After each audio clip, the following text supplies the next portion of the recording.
Hello, everybody, and welcome. I am Aurora. It is September 28th, 2022. First, I'm going to do just a little bit of fun unboxing, not quite house cleaning, but unboxing. These are my flying rainbow lasagna unpainted sculptures that I did. I don't always have them available in my online shop, but I did a little order from my 3D printer. And so a couple of people ordered these. These are 4-inch models, and they come and they've got kind of like dust and stuff that needs to be finished and filed off, and then stuff needs to be sealed and painted on top of it. So these are not the finished piece, but these are how they come to me. So that's an exciting thing that just came in the mail. So for anyone who's watching this who ordered one of these, that's going to be ready soon, but it's not quite ready yet. Hooray, fantastic. Beautiful. So yeah, welcome. This is the level 2 recording. So for anyone who's brand new to the class, welcome, welcome, welcome. I love you. For people who are already here, you already know how I structure this. I do alternating weeks. I can't believe that I used to do a full presentation of both the level 1 material and the level 2 material at exactly the same time. I'm just distracted because I'm pulling up my notes, but that is, I think, way beyond what I can pack into and while giving good,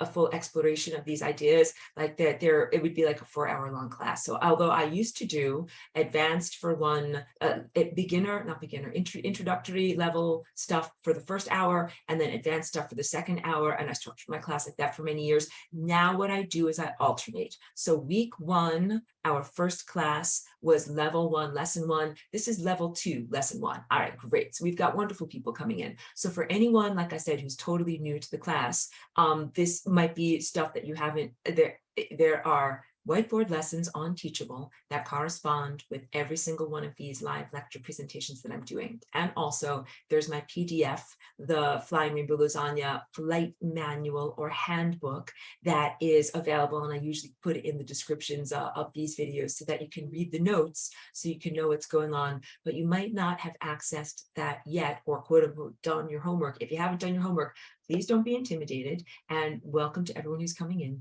You are still infinitely welcome, invited, and encouraged to participate on the advanced level. And I think that it's really good, positive for you to expose yourself to this information. So it will all make sense to you, but don't bite off too much lasagna at once if it's overwhelming to you, because I think that it's just like if you're in a one-room schoolhouse and you start to kind of hear like that's what the advanced math class is going to be like. You're like, wow, that's, hopefully your response is, hey, that sounds cool. I want to learn. I can't wait to learn about that. So know that this is all going to make sense probably when you finish going through the first level stuff, but I do alternates, but you're absolutely welcome, encouraged, and completely invited to participate on all levels. And also I think that that is just a really, you don't have to learn in a linear fashion, and you might be better prepared than you think on being able to know what all this is. So this is, level 1, lesson 1 of the advanced class, and it is an advanced comprehension of what the Merkaba is as it relates to Flying Rainbow Lasagna. Oh my goodness, wait, is my regular, hold on, let me pause the thing. I'm sorry, I'm not organized enough. Hold on one moment. Advanced at understanding comprehension of what the Flying Rainbow Lasagna is as it relates to the Merkaba. This is my fancy dancy model of what a Merkaba is, and I'll also show you several images too. But I think that a 3rd-dimensional sculptural model really helps you to comprehend what it is. So in math language, it's a star tetrahedron. Each one of these is a tetrahedron, and 2 of these are tetrahedra, and they are made out of pyramids made out of equilateral triangles.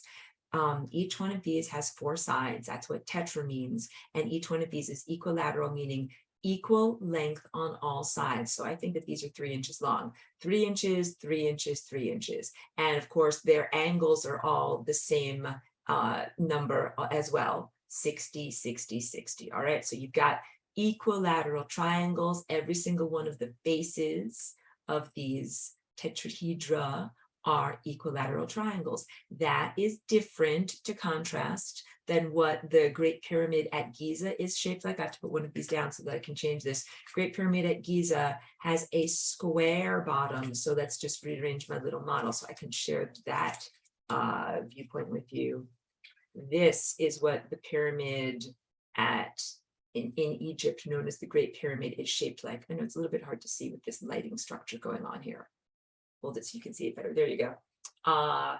4 sides, 1, 2, 3, 4, and a square bottom. And this is a magical type of pyramid because, as I go into this teaching, you'll see the faces are still equilateral triangles that have 60, 60, and 60-degree angles. But this angle up here, coming up to this top vertex means pointy point, is 90-degree angles. So everything about this teaching is about interdimensional travel and interdimensional empowerment teachings, interdimensional use of your energy field in going into otherworldly dimensions. And that, I'm collecting my thoughts here. That is something that the Flying Rainbow Lasagna is also used for. So 2 interlocking tetrahedra make a star tetrahedron.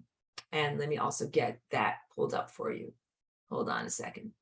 I have lots of pictures ready for everyone today.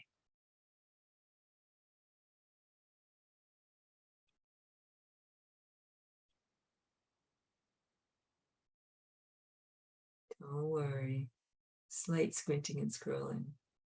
Okay. Let me go to pictures. Pictures worth a million of my flapping of my moving mouth parts. Do it. Take this part away. All right, this is the image I wanted to show you. So this is what it looks like when it is around your energy field. Oh, and I always do this just for privacy, not because I don't love other people. And let me also scoot this away, kind of like clearing your field here so that you can just see what matters. Here's another thing I'm going to scoot away. Here's another thing I'm going to scoot away. Scooting. These are not static objects either, and I'm also going to show you a wonderful animation. So you have 2 complementary pyramid structures. P.S. Like, are these something that you see with your physical eye? No, these are something that you perceive with your non-physical eye in exactly the same way. In level 1, I was teaching about the chakra system as being your time body, your body of pure possibilities and probabilities that surrounds and interpenetrates your physical body. So these 2 things, though, have complements. Your star tetrahedron, your Merkaba over here, it is something that you generate with imagination, intention, and willpower that you project. Your chakras are something that coincide with and are interdependent with your physical structure. So, for example, a little tiny child, a little tiny infant might not yet know or be able to imagine and project a Merkaba shape around themselves, but has definitely the chakra shape that is around them. And chakras being, I'm sure I've got something prepared for today, because I've got this one, not music, and then I've got this one, and then I've got this one. Chakras being, hold on a second, let me pull one up so that you can see. Again, don't mean to be annoying.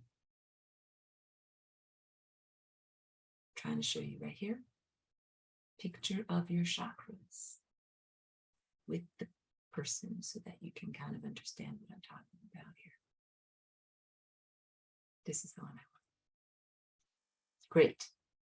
So these 2 things are slightly different. This chakra system that exists around your physical body is, as I said, interdependent with and arises naturally from your non-physical presence. You have a chakra system when you're gestating in the womb with your mama, and it's part of actually how you help get born. It is your time-based body, and it is not necessarily something that you have to focus on, concentrate on, or uphold with your willpower. And if I can contrast that with going back to that original image that I was showing to you, blah, blah, blah, blah, that's not the right one. It's in here somewhere, guys. Going through many layers, trying to connect with it. That's the one. This image here is something that you learn like a skill. So I also say that let's talk about, where does Merkaba come from? What is it derivative of what is this name? Because one of our lovely students who's from Lebanon says, Merkaba in my language actually means vehicle. Like it's your Merkaba is written on like your driver's license. You get it? It is a vehicle. So it is a vehicle. And in the antediluvian world, the sophisticated antediluvian world that here is known as ancient or mythological Atlantis, but is actually a type of concurrent time reality that we all emanate from, in that place, that was a time before death and before we ate physical food, the Merkaba was taught to all of us in our early existence, like in your childhood, the same way that here you learn like your ABCs, your 1, 2, 3s, and how to tie your shoes, basic life skills. And so basic synopsis, contrasting what I just told you about. Your chakras are an innate part of who you are. They are with you when you're in the womb and when you're gestating. They uphold your physical presence, and they also emanate from your physical presence. So for example, your heart literally has a generative force field. The pulsing of your heart creates a beautiful force field around you. Same thing with your pineal gland. Your pineal gland emits and projects a whole reality field and lensing structure around you.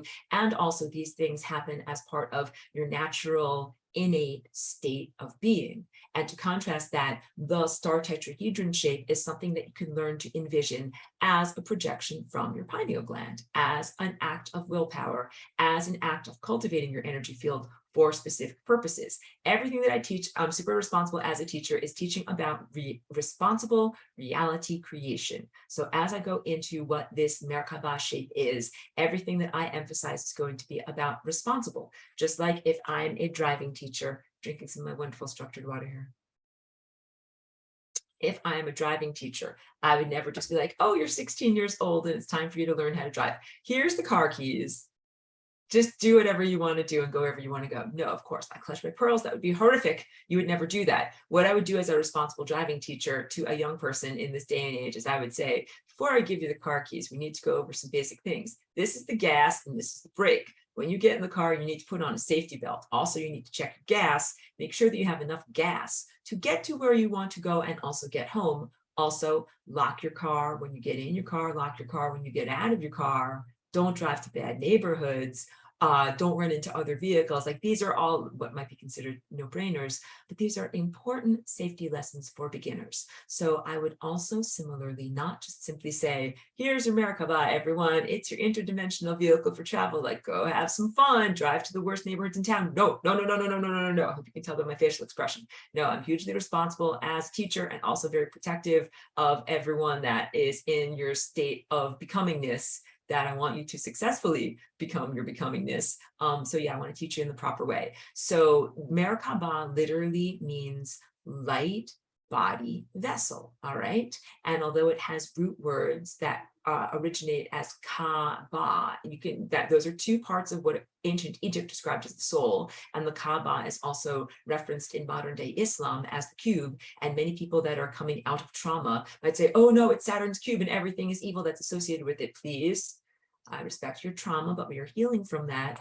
And please recognize there's a huge amount of value in the teaching of the Merkaba. It's information that came from ancient Atlantis, before the genetic degradation of humanity, before quote unquote consciousness fell, before the limitations that were placed on you right now. It is hugely valuable and valued. It comes to us in this modern day time, place, culture by way of the ancient Egyptian mystery schools. And those were schools that held things in secret containers, so that no one else would know about them, so they wouldn't be eradicated by suppressive regimes. And those vestigial traces were held through like the ancient Maya, ancient Egypt, the Hindu tradition, the Buddhist tradition. Like everybody had a little puzzle piece. In this time now, all these puzzle pieces are coming to visibility so that they can be utilized by you on your spiritual journey, because it is time for planetary ascension and the rectification of all of these things. So you're going to need all of these different cultural puzzle pieces that are coming from different vectors.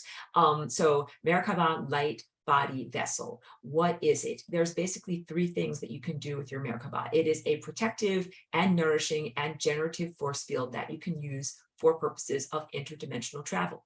You can use flying rainbow lasagna for purposes of interdimensional travel, but this is slightly different. So in this teaching, what I'm going to do is do everything teaching you about how to integrate basically the numeric structure of your cellular body, which is made out of these spherical little, wonderful, amazing cells that have nuclei in your physical body, with your non-physical body that is made out of chakras, which are vortex-shaped energy fields. That's what this lovely image is over here. And if my sculptures are here, I'm used to having to juggle to get my sculpture.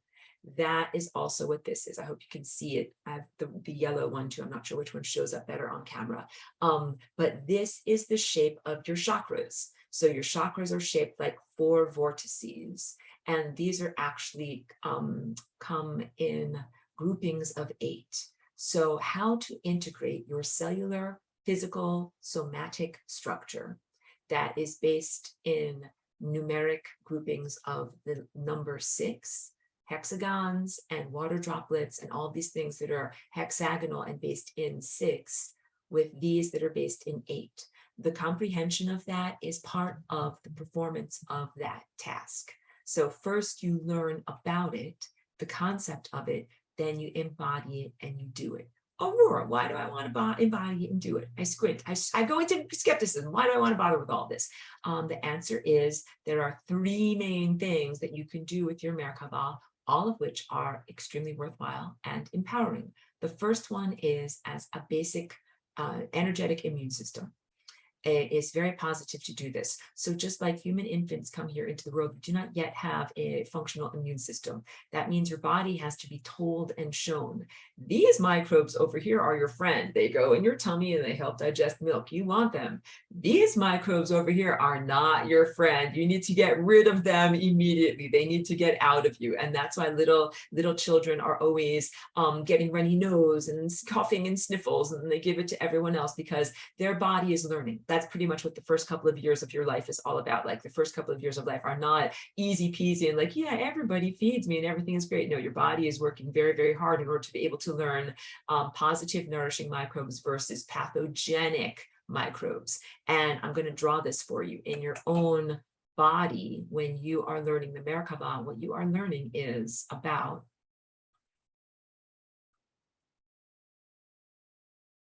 positive, nourishing energy that I want to use one color actually. Let's use violet. For positive, nourishing energy comes into you through these receptive areas, like a cleft, a receptive area. See how that is shaped kind of like a, like an open V.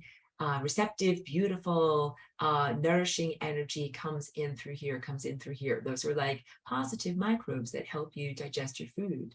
And then let's use red as non-nourishing energy. Here's some non-nourishing energy that wants to come inside of you. Oh no, it just hit here, but it bounces off. Kapew, like ricochets off, all right? So this energy structure in creating the Merkaba, the whole intention for this when you begin is to create a protective force field, the energy that is loving energy and above. Once again, the level of heart, which is unconditional love, which is mastery, which is reciprocity in the cosmos, unconditional love, the type of love that you can have for the sun and the stars and that they have for you, or the love of pure consciousness. That energy I welcome inside of me. That information, that data, that viewpoint, that perspective nourishes my consciousness. Please come inside of me. You can also think of it as those are accurate thought signals.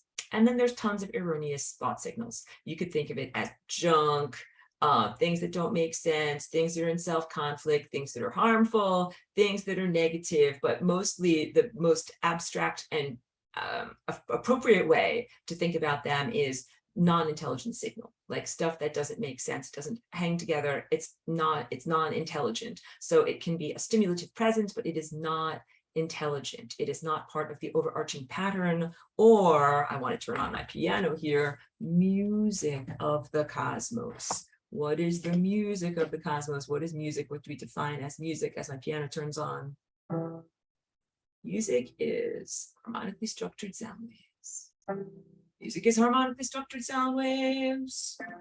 Sounds really good together because they fit together. Close your ears now. That is not music. That other part there, that is just random smashing of the keyboard. So the Merkaba is literally a protective force field that allows in the beautiful, harmonic, structured, loving, cosmic information and intelligence and presence of higher dimensional activity, and blocks out, ricochets off, creates a force field against all the things that are non-nutritive signals. And that's really important for your learning process, because there's a lot of energy and signals in existence. And that salience is a word that means what is meaningful to me. That this aperture on your body, when you have this third eye active and the lens in front of your face active, also helps to determine salience of the sense of what matters to me, what makes sense, what is the information that I actually need to know about right now in order to navigate reality. Because again, like if I just gave you 100% totality information, you'd be like, okay, great, like I know about that guy's gallbladder, and I know about the number of beats per minute of a hummingbird's wings, and I know about this and I know about that, but is any of that stuff what I actually need to know about in order to effectively navigate reality? Ugh. No, sometimes it's not. Sometimes it's just extra noise or overwhelming information. And then, of course, there are things that are purely illusion or purely lies or purely fabrications that have no basis at all in reality. And they are beyond distraction or overwhelm, that they are, I would be considered like anti-food. So those are things that anti-nutrients that you do not want to ingest at all. So the Merkaba in its primary presence protects you from both overwhelm and non-relevant information and anti-information, anti-intelligence, or non-nutritive food. Like if you're walking through the forest, that's one of the important life skills. This stuff over here, food, this stuff over here, not food, right? So that's one of the first primary aspects of the Merkaba shape. The next aspect is conscious reality co-creation and responsible reality co-creation, because a big part of this, you've got these two aspects of rotating fields. And I'll get into the animation because I think that's also really important to see it in action as you're beginning to learn about this. The two aspects of it are complementary. And I teach a lot about this in my Flying Rainbow Lasagne dance class too. There's the downward pointing pyramid that is like a cup or a chalice that is receptive. That is basically about saying, I receive. I might have a generalized idea of something that I wish to receive, but not the specifics. And I'm open to what I sometimes jokingly call chef's choice. Like when you go to a really good restaurant, you can be like, I know exactly what I want. I want the braised lamb with baby potatoes, or if you're a vegan, whatever it is that you want, that you love the most. Don't be insulted by my imaginary food choices at the best restaurant in the world. But maybe that's not the best thing on the menu of that day. If you ask for chef's choice, the chef might be like, you know something? Get the salmon, it's way fresher, it's way better. Or get this amazing new salad with the most fresh baby greens that were just picked from my garden today. Because you don't know to order those things, because you don't know what are the best and most available nutrients for you in the moment. And that is essential to recognize, like as we are in the process of becoming, might not know everything. So we live in a co-creative balance, being extremely responsible to the things that we want to generate, and also recognizing that we have things to learn, areas of ignorance, stuff that you might not know about. Being open to chef's choice in you're making your requests to the cosmos is a very healthy thing. The other complement to that is the upward facing pyramid, which is, instead of calling these male and female, let's call it direct and specific. The direct and specific requests or requirements that you make. And so I use as the example in this sharing, to be consistent with my class from like 10 years ago, ice cream. Like if you're saying, if you get into your Merkaba, getting into it, meaning begin to envision these rotating fields around you, and I'll go through the steps as to how do I actually do this.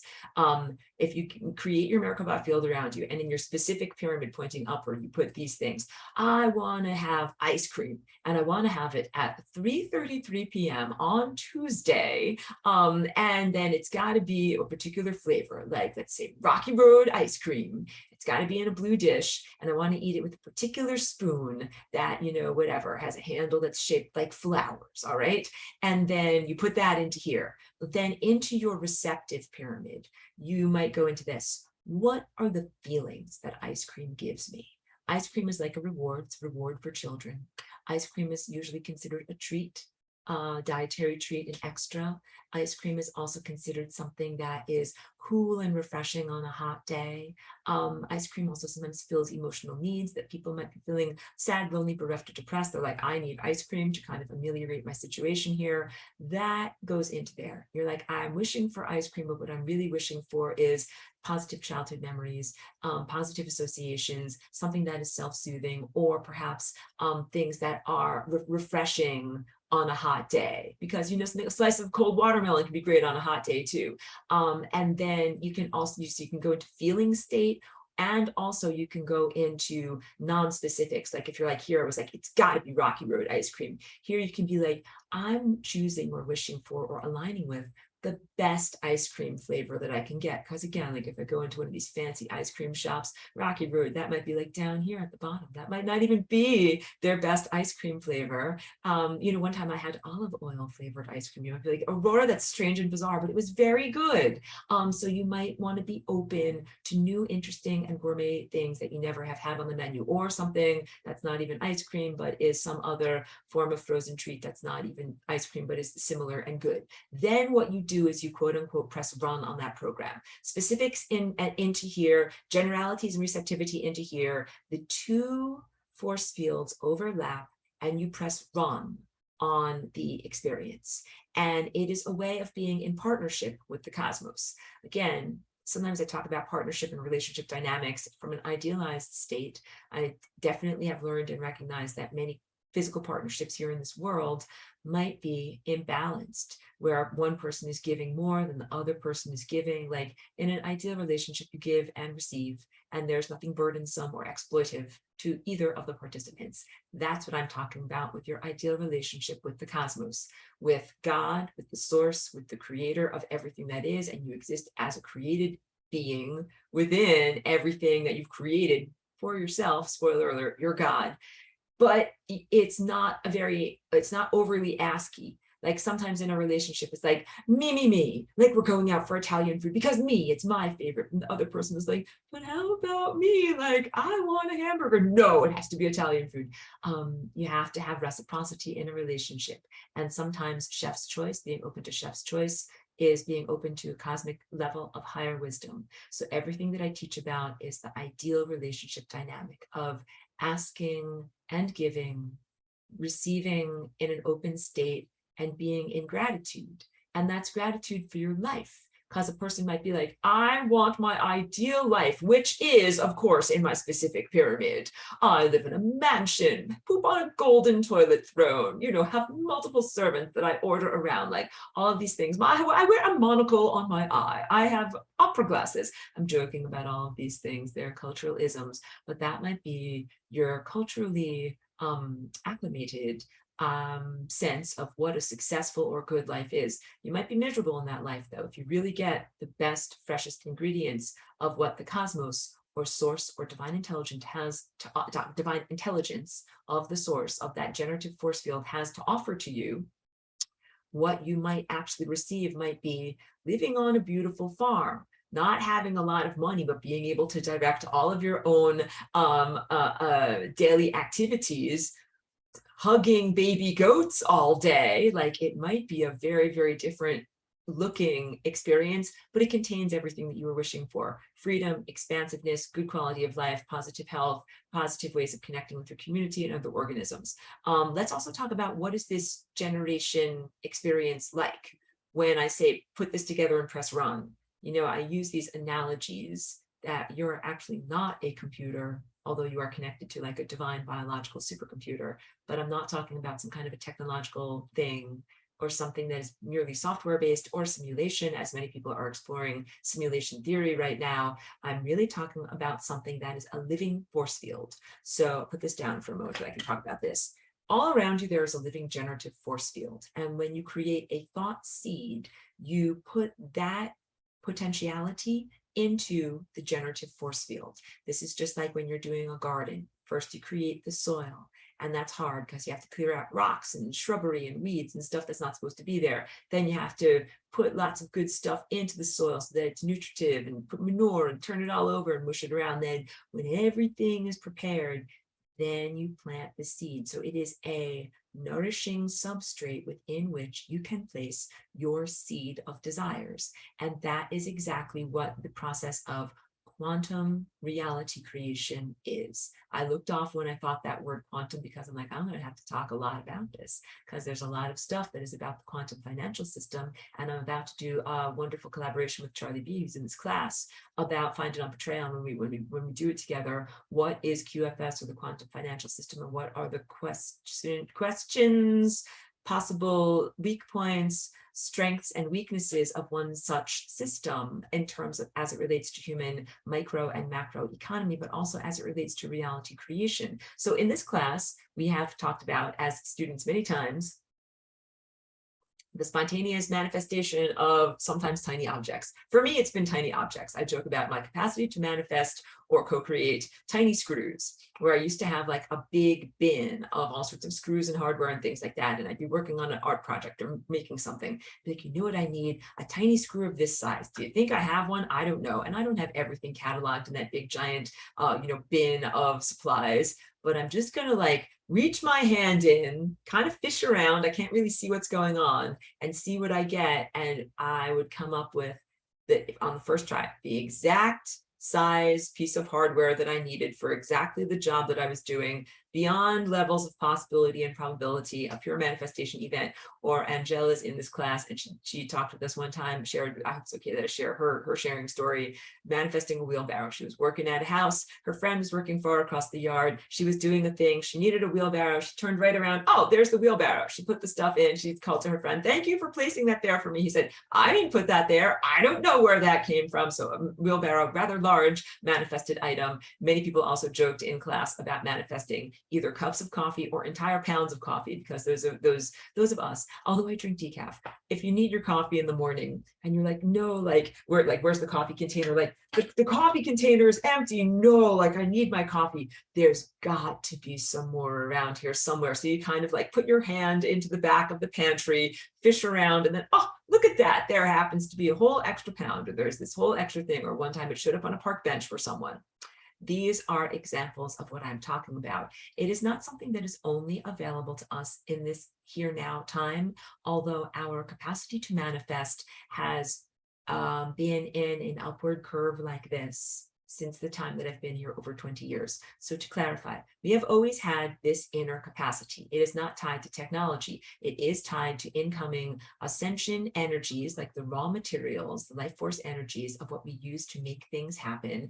And those raw material energies, flow of energy, has been increasing and increasing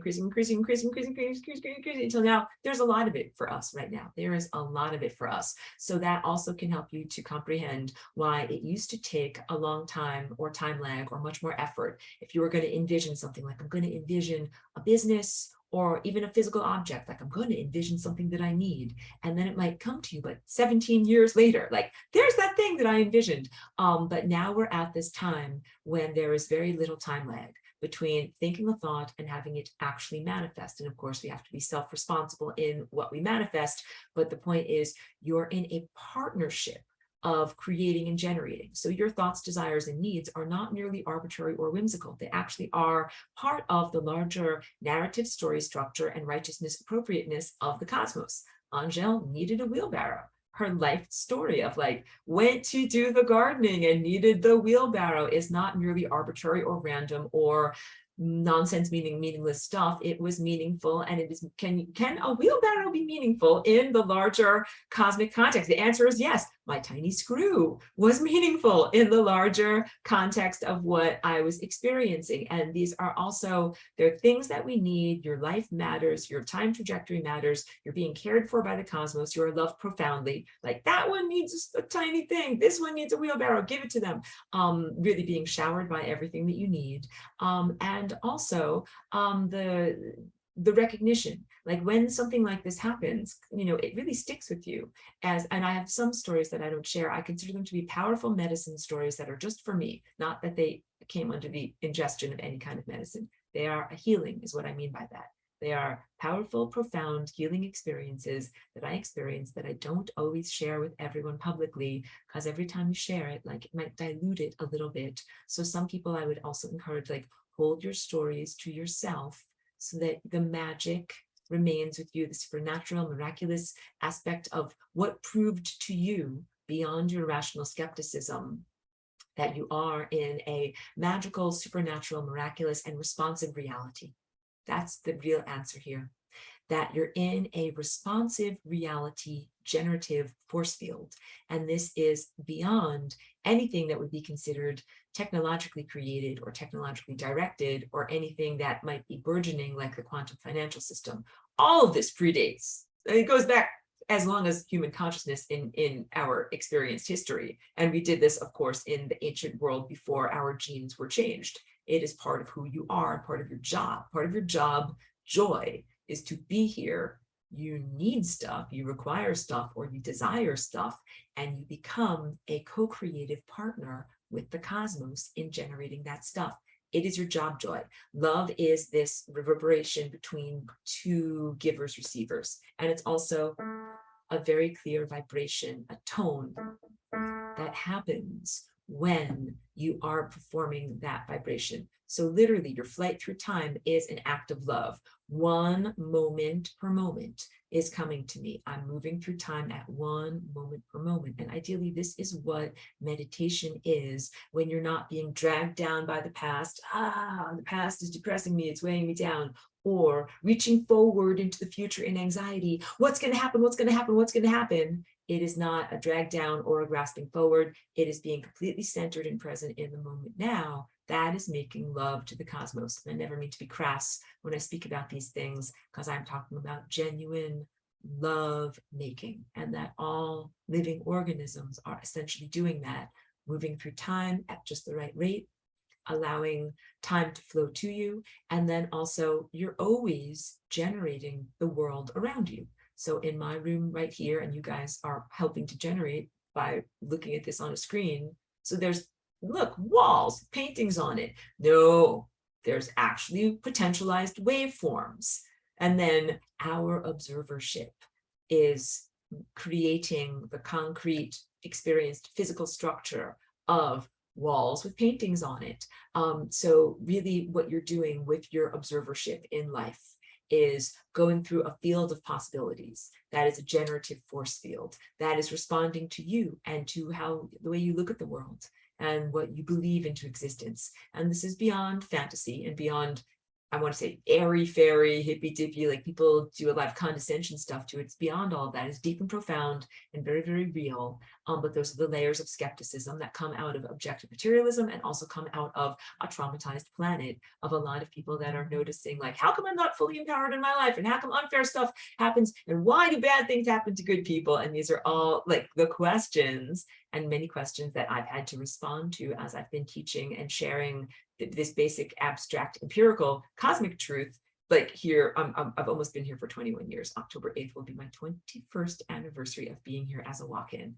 So big synopsis. You are always in a generative force field. Your observership creates, or I like to say collapses, but coalesces is a better word, coalesces waveforms of potentiality into actual experienced events. You are not randomly or arbitrarily creating your desires or fulfilling your desires, but and also responsible reality creation. You must work in partnership by balancing responsibility to the individual self that you are, and contrast to responsibility to the entirety, to the social dynamic, the economic dynamic, the physical ecosystem, the living planet, the living time field itself. Time is alive.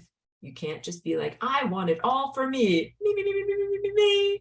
Me is great, but everything else is also really important. So you must do this balance. And part of that balance, like I said, is the time field itself, which is not exactly analogous to God, because God is also that generative force field, literally the vibrating presence of potentiality that creates these amazing waveforms when a seed potential of your desire is placed into these force fields. all of this is meant to be like the most magical, supernatural, miraculous, fun, uplifting adventure, non-burdensome activity. Like when I paint in my art studio, I'm like, hooray, I'm making stuff. This should be what reality is like. Hooray, I'm making stuff. So again, I recognize that we're on not only a planet that is coming out of trauma. I won't define you as a traumatized planet anymore. Coming out of and healing trauma. Some people have been very limited within the system of commodification. Some people are doing their creating and their wish making out of that sense of woundedness all the time when you didn't have stuff that you needed, feeling less in comparison to others. How come that guy has the golden mansion and golden toilet seat and I have just a small shack and, you know, whatever, simple commodes, I want to say accommodations. How come I have an outhouse and they have a golden toilet seat? Like all of those are the woundedness of the ego presence that does comparison of self to others. And that that's actually part of the conversation I'm going to have with Charlie B about the uplifting of all and social dynamics and economic rectification events, because there's been a lot of unfairness. So big, when you begin working on aspect number 2 of your Merkaba, which is generating realities, or you could call it wish making, but I like to call it responsible reality co-creation. It's really important to move beyond that, the wishes and desires that come out of that unhealed state, because the unhealed state inside of you might be a little bit like, I'll show them, or like, it's not fair, or vindictive, like you deserve this, or I want something bad for you. Like we should never be wishing harm upon someone else, but I'll also say very clearly, wishing harm upon someone is not the same as wishing that they get what they deserve, because a big part of cosmic law is you get what you deserve, truly. So if someone's been hurtful to you, you don't necessarily want to wish harm on them, but it is appropriate to say like, they should get what they deserve, you know, because that's appropriate. Don't be wishing out of your woundedness. But then also, like, you might need stuff. You might be like, I live in a shanty shack. I don't have anything. You know, I only have one shoe. Like, you definitely need a life upgrade and a wardrobe and possibly, you know, a proper food and nutrition and all those things. Totally appropriate to ask for all those things. And it's appropriate to ask for more than mere basic survival subsistence items. Like, I have paints that are essential to me, but that, you know, you can live without paint. But to me, like, that's essential for my soul. I'm going to need these things. Or if you're a musician, you need instruments. Or if you're an athlete, you need your sneakers and the place where you run and do your gym and your athletics. And if you sing with others in a chorus, you need other people to sing with. Like, these are the things that make life worthwhile. You are not asking for too much in asking for these things. So this is some of the lessons that we learn and internalize when we are here in the bodies of individuation. The stuff I want for me, is it right for me to want this stuff? Am I asking for too much? How does what I want for me impact upon everyone else? And what is wanted for me by the larger sense of higher intelligence? And also what is right for the everything? Now, if I just do a little bit of a switch and a redirect, all of that applies to Merkaba. All of that also applies to Flying Rainbow Lasagna, because this is another energy transformative tool of your energy field that has to do with either shifting realities or transforming or rewriting reality structures as it relates to the dance of your DNA. And I teach all of those same things when I teach about or share about or exemplify what this Flying Rainbow Lasagna dance is. Sometimes I'm in my ego state, which is fantastic. Guys, hug your ego. Hooray, I'm happy that you have an ego, because your ego needs to be told that sometimes, like, you're good, you're great, I love you. Stand in the mirror and say that to yourself. It's good, it's positive. But also what you need to do when you are in your ego state and saying, I want this, this, and this for me, you then get to the much larger perspective, like scale way back, jump off the surface of your planet and jump all the way out to the galactic scale. And you're like, this is what I want for everything. So I want stuff for me, but not at the expense of everything. I want stuff for me, but not at the expense of other people, not at the expense of other organisms, which is huge, because so much of human commodification has been blow up that mountain so I can get some gold out of it. I don't care about the mountain, or chop down that tree so I can sell the lumber. I don't care about the tree, or commodify a thing in the ecosystem and then sell it and destroy the ecosystem. And we don't care about that thing. And then that's not okay. So basic lessons of balancing out individuated desires and the sustenance of the collective. And that can even be something like if you're a very simple person and you're whatever picking wild fruits that are in nature, like you need to take a certain amount for you need to leave a certain amount for animals, you need to make sure that there's a certain amount that is left as seeds for the next generation so that there will be more plants for you to benefit from in the future. And that is very much like the galactic scale perspective. The galactic scale perspective is still saying, I want what's right for me, but I define me as a lot of stuff, all of the stars and all of the black holes and all time everywhere. I want it to be good for me in all time everywhere. So that's like a very deep teaching on all of this stuff, because again, like if I'm going to give you like here, everybody, here's your car keys. Get on in your Merkaba and get on out there. And like, I do not want car wrecks. I do not want car crashes and 10 car pileups on the energetic highways at all. What I really want is for everyone to be able to create positive reality structures. And also what I think is good, just like when you're a new driver, you need to be able to maybe do a short drive, like from here to the grocery store. You need to learn how to park. You get it? Like, just like, or if you're whatever, learning how to fly, like an aeroglider or a paraglider, you need to learn how to land. Like you need to learn takeoff and landing. These are important skills. Yes, you're going to have to learn like and navigating other people's desires and reality structures. You're going to have to learn getting to your destination safely, performing your task, what you need to perform, and then coming back, or returning to where you're supposed to be.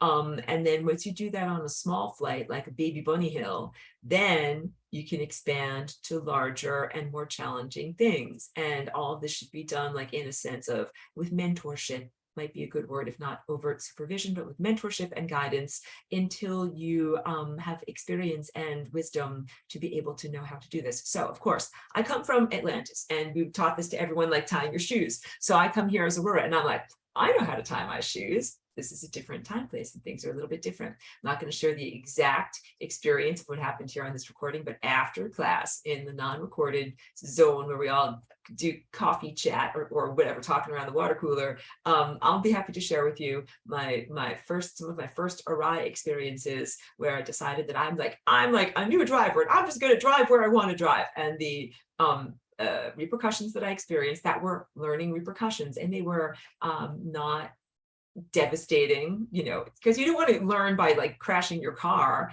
That would be terrible, of course. So I had minor course corrections, and until I became more wise in my use of the Merkaba, and basically what I needed was to dilate my sense of reward to experiencing the reward of everythingness, and also get past my ego woundedness. Because like, again, like if you're coming out of poverty or difficulties, if somebody gives you the magic lamp, like from Aladdin, just make wishes with this, or the magic wish making machine, then a lot of people might be like, wishing for things out of their woundedness. But when you move beyond that and you're in a more healed state, then you're really wishing for things that are very nourishing and generative on another level. So I know that was a lot of verbal energy that I placed to there. Melissa, I know you have a question in the chat that's like ancient at this point. Like I've totally been talking 10 million miles at that. But let me just get to the third part, then onto your question.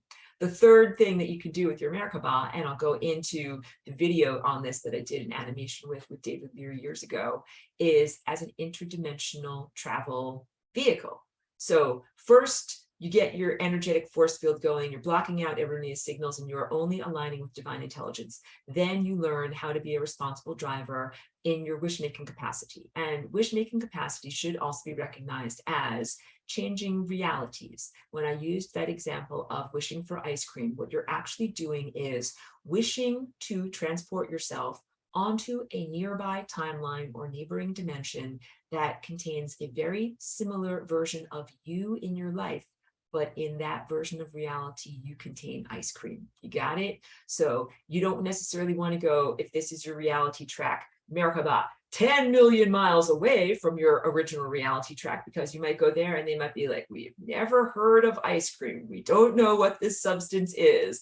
You want to be on like a slight shift into a neighboring reality. And then the final mastery of what the Merkaba can be, and this might be after decades of self-cultivation and wisdom practices, is for actual interdimensional travel. And that has to do with changing the formation of how your body, cellular structure, and energy field is put together. When I drink my structured water, it is very intentional because water is hexagonal. It has 6-sided water crystals. That's what snowflakes are, guys. Snowflakes are miracles. If you live someplace where winter is coming, you can celebrate by, putting the cloth outside and like taking extremely detailed photos of what snowflakes look like. But that 6-sided hexagonal truthfulness and supernatural intelligence resides within water at the liquid state. Water is like a intelligent substance, or a substance that you can put information into. And then as you ingest the structured water in your cellular body, let's draw it out. Let's draw it for you. And then we're going to go into lots and lots and lots of pictures. And then we're going to go to Melissa's question. In your body, here's cells of your body, right? And that's the cell membrane. And this is like your nucleus with your DNA inside of it. The cell membrane over here is kind of like gelatinous. It's fatty. And I think everyone thinks like, oh, like it's your cell membrane that gives structure to the entirety of your body. Like I'm drawing something over here, like imagine this is your skin or your intestines or something like that. And it's made of many, many, many cells all clustered together. And you think like, oh, it's, let me do this. It's this part where I'm highlighting in red, like that's the part that gives structure to the entirety of your body. And I'm saying to you, no, no, no, that's not what gives you the structure. What gives you structure in your body is here. This is the gelatinous, I don't know what I would call it. It's the goo, but this is your intracellular goo. So wait, that's the stuff that's inside of your cells. And then over here, this is your extracellular goo, but all this stuff is made out of water plus stuff. It's watery. So that's, and there's a reason, like, water and fat repel each other, water and oil repel each other. So you've got the water inside of your cells, you've got the water outside of your cells, and then you've got these fatty membranes that divide up all of this water. The fatty membranes are not actually what gives your body structure. What gives your body structure is the wonderful water that you've got inside of it. And again, water is based on hexagonal. Hexa is a prefix. That means 6-sided. It is the same shape as a stop sign, but stop signs are red in my country. And so that's just too confusing. But this is the same shape as a beautiful snowflake. Like if I make these, you like la la la la la la la la la. You can imagine these little crystals reaching outward, these branching, beautiful, delicate things. Look, it's a snowflake. That's what snowflakes are shaped like. Hexa and sixa. Everything about your physicality structure is based in 6s and hexagonal forms. This also relates to carbon. The atom of carbon is shaped in a hexagonal structure. This outer black outline that I'm drawing there, what I just did, if that's a flat molecule, then that is analogous to graphite. Do I have a pencil over here? Graphite's what's on the front of your pencil. That when you're writing with a pencil, you're writing with carbon. It's the flat plate-shaped hexagonal version of what carbon is, and the plates slide against each other, and that's how your pencil can glide along a piece of paper. And then, of course, I don't have any diamonds, but we're familiar with diamonds being the folded version of carbon, and I'll get into that in a different teaching, in a different part in the semester. But all of this in order to say, in your body is made and structured out of lots and lots and lots of water and lots and lots and lots of carbon. These are all based in the number 6, hexa, and hexagonal grids. Hexagonal grids are very visible in the natural world. It's the shape of the honeycomb of a bee. And there's a reason for that, because bees have found that that is one of the strongest and most efficient ways to not only house their little bee babies, so their babies can grow up and become more bees, but also to put their honey and all of their food efficiently inside of their bee home, their hive. So there's a reason why our bodies and naturally occurring structures conform to these 6s. And again, I told you the angles of an equilateral triangle, 60, 60, 60. 6s are good. 6s are positive and good in the physical world. But when people talk about like 666, the number of the DEVIL, like I'm just being joking and facetious. But people, there's a lot of cultural stuff that we're going through in those references. That is when you only look at the physical structure as if it is the most omnipotent, that you're not just physicality, you're not just 60-degree angles, you are physicality with all of these energy structures around you. So the limited viewpoint, the limited and erroneous viewpoint that only acknowledges and celebrates the hexagonal grids and physical substances and angles could be considered antithetical, could be considered negative, could be considered suppressive. It's a limited view. I'm not, oh my God, like I'm not justifying it. I'm trying to give like a more balanced viewpoint as to why that is considered evil, wrong, negative, bad. And I hope you can tell from my voice that I'm kind of making fun of it. So yeah, just the limited viewpoint of only materialism and only the body, and the body with no soul or spirit or animation presence, energetic presence beyond the physicality could be considered limiting, harmful, and negative. But I don't think, well, whatever, I won't go into that. It's too big of a conversation. I won't go into that. Go to Melissa's question. She says, Aurora just explained my daydream, hugging baby goats, living on a small farm. I love it. And I'm hugging you because that's such a beautiful daydream. I think that your values are totally in alignment with the chef's choice of the cosmos, because I think that when a lot of people think like, I want to live in a giant penthouse and have blah, blah, blah, and all of these different things, like I don't think that that is actually a fulfilling life. I think in a lot of ways that can be an empty life, but it is the human cultural conception of what it is to be free and unencumbered and live a life of luxury. But I mean, like, I will actually tell you this, like, I think that a dirt floor is not have to be a sign of poverty. Like, there are ways to make a cob house, like one of these types of houses that's made out of like earth and clay and straw and, you know, a dirt floor that is made out of compressed earth, that are very beautiful and that are bioenergetically compatible. Very contrast that with living in Manhattan in a skyscraper that's made out of all metallic angles and has not good energy in terms of life force, and living in the penthouse there and your feet never actually touch the real soil of the ground. And people would think like that's $1 million dream fantasy, but I'm like, no, actually what I would actually like really think is the highest form of you know, like luxury living. They're making now these bioceramic domes where you can actually have like a really amazing, you know, it's kind of a dome shape that has some of these equilateral triangles and other polygons, but the substance itself is bioceramics. It's kind of like hempcrete. It's, you no longer have a barrier between yourself and the natural world. So you're because I'm energetically sensitive. So for me, living like a very luxurious life would mean a positive energy field. And living in a penthouse in Manhattan is not a positive energy field. It's like very loud, dirty, and distressing to be there. So that's what I'm trying to say. That sometimes in the Merkaba or in your cosmic co-creative wish making, when you are in true partnership, sometimes what you get in response to your request is of incredible value beyond that which you could have known to wish for.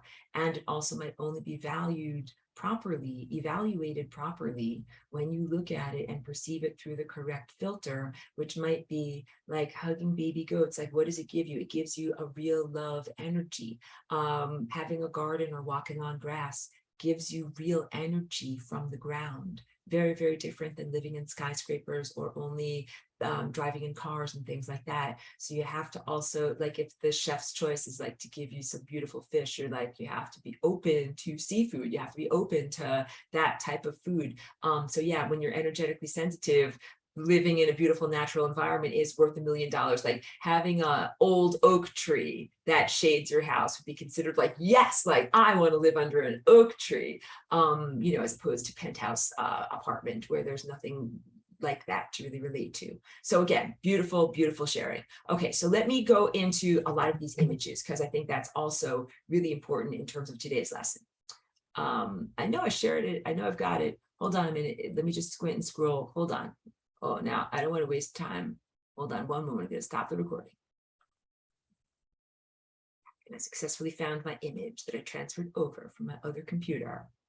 Boom. This is not an image that I created, but I use it in my class because I feel that it is very important and shows a lot. This is about the development cycle of conception and of an actual fertilized egg that human bodies generate from, and how that relates to the flower of life. So the flower of life and the seed of life, that those are these two aspects of line drawings that are here, and they're quite well known at this point. Like when I first recorded these lessons in roughly 2013, that was considered like maybe new age information, or for people that are on a spiritual path. At this point, lots of people know about the flower of life. I sometimes abbreviate it as FOL. That's because it's on yoga mats, coffee cups, water bottles, like it's printed everywhere. My only criticism or critique of that is that this is the flat two-dimensional diagrammatic slice of something that is actually three-dimensional, and I want you to learn how it's actually three-dimensional, because I don't want you to get only a little bit of grandmother's strudel recipe that is then disempowering. So what am I talking about? Grandma's strudel recipe. Some grandmothers apparently have been quite withholding, where they have a special apple pie or strudel recipe, and their grandchildren say, how do you make this so well? You must give me the recipe. You must tell me, how do you do it? And grandma, being withholding, says, just flour, water, just in a bowl, just do it. And then, you just slap it in the oven at 375 and everything is great. And then what you really find out later is that the strudel dough is not just a question of flour and water. It's a whole technique. It's a whole technique of the way that you mix it up, how long you let it sit, how you roll it out, how you put it on a giant table, how you fold it over again. Very, very special technique type of thing. So those grandmothers might only have been giving you a tiny amount of information to disempower you, because they didn't want you to have the secret recipe, because they wanted to feel like they were the only ones with the special secret recipe. So that is kind of how I have lightheartedly colored some of the suppressive regimes in this world that are like, we'll let you know about the flower of life, but we'll only give you part of the recipe, not the full entire teaching. And then like you don't really have everything that you need in terms of the technique to be able to apply that to the empowerment of you having a physicality presence and having a physicality body. So it's really important for you to know that, here, let's go back to this image over here. So when this is like the egg is the first circle, and when the egg is fertilized, it begins to do its cell division. And when it does, here on the right side of your screen over here, you can see there's two cells that are created, and it begins to make these geometries. This is what lots of people call sacred geometry. But again, in this class, I don't call it geometry, because geo means earth and metric means measure. And this is literally only the measuring of the earth presence. And what we're also talking about is the pure light body, the coherent light body, the body of information and intelligence beyond your physicality. That's the special strudel recipe that you really need to know about. So this stuff all still applies, yes, but it's just not everything. Please get the entire teaching. So as the cell then splits into 4, you can then begin to see these this is it on your left of your screen, overlapping line drawing representing kind of like translucent spheres. Then as it splits again, you get this flower of life pattern. And let's see, my annotation come up. Annotation, no annotation for you. And so this central little floret here is known as the flower of life. And then when your cells divide again, it creates this 64 cellular structure that is this complex line drawing. But it just like if I'll go back to my face, if you had a cluster of soap bubbles that makes third dimensional foam, and then you took a knife and you cut those soap bubbles in half, and if the bubbles didn't all pop, that's what you would have in those line drawings. You don't have the everythingness of the teaching. So now let me go to some of my artwork. So this is one thing that I want to show you. This is a painting that I have that is called Merkaba Chakra 1. And what you have is the integration of both your chakra system, which is based on 8s or octo, and your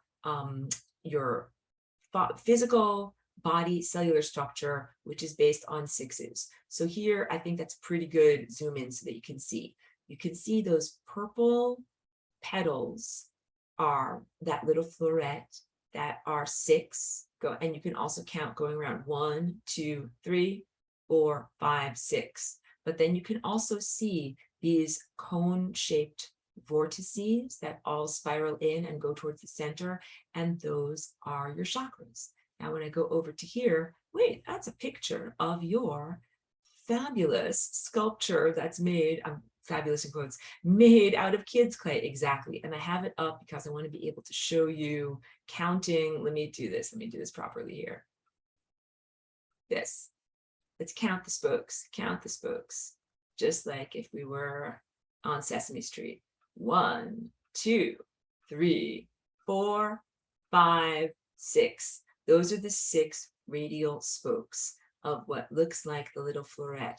But you've got this. What is this? This is the spoke that is actually pointing towards you, towards the camera. And there is actually one that is pointing away from the camera that is hidden in this 2-dimensional version. Now let me get my sculpture from over here. It's been through many moves and many adventures with me, but I'm happy, like this kid's clay really stuck together.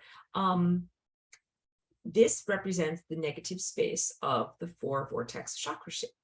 What is negative space? It doesn't mean that something is evil. Let me grab this other thing over here because it's roughly the same size. I think it helps visually to see these in the same size.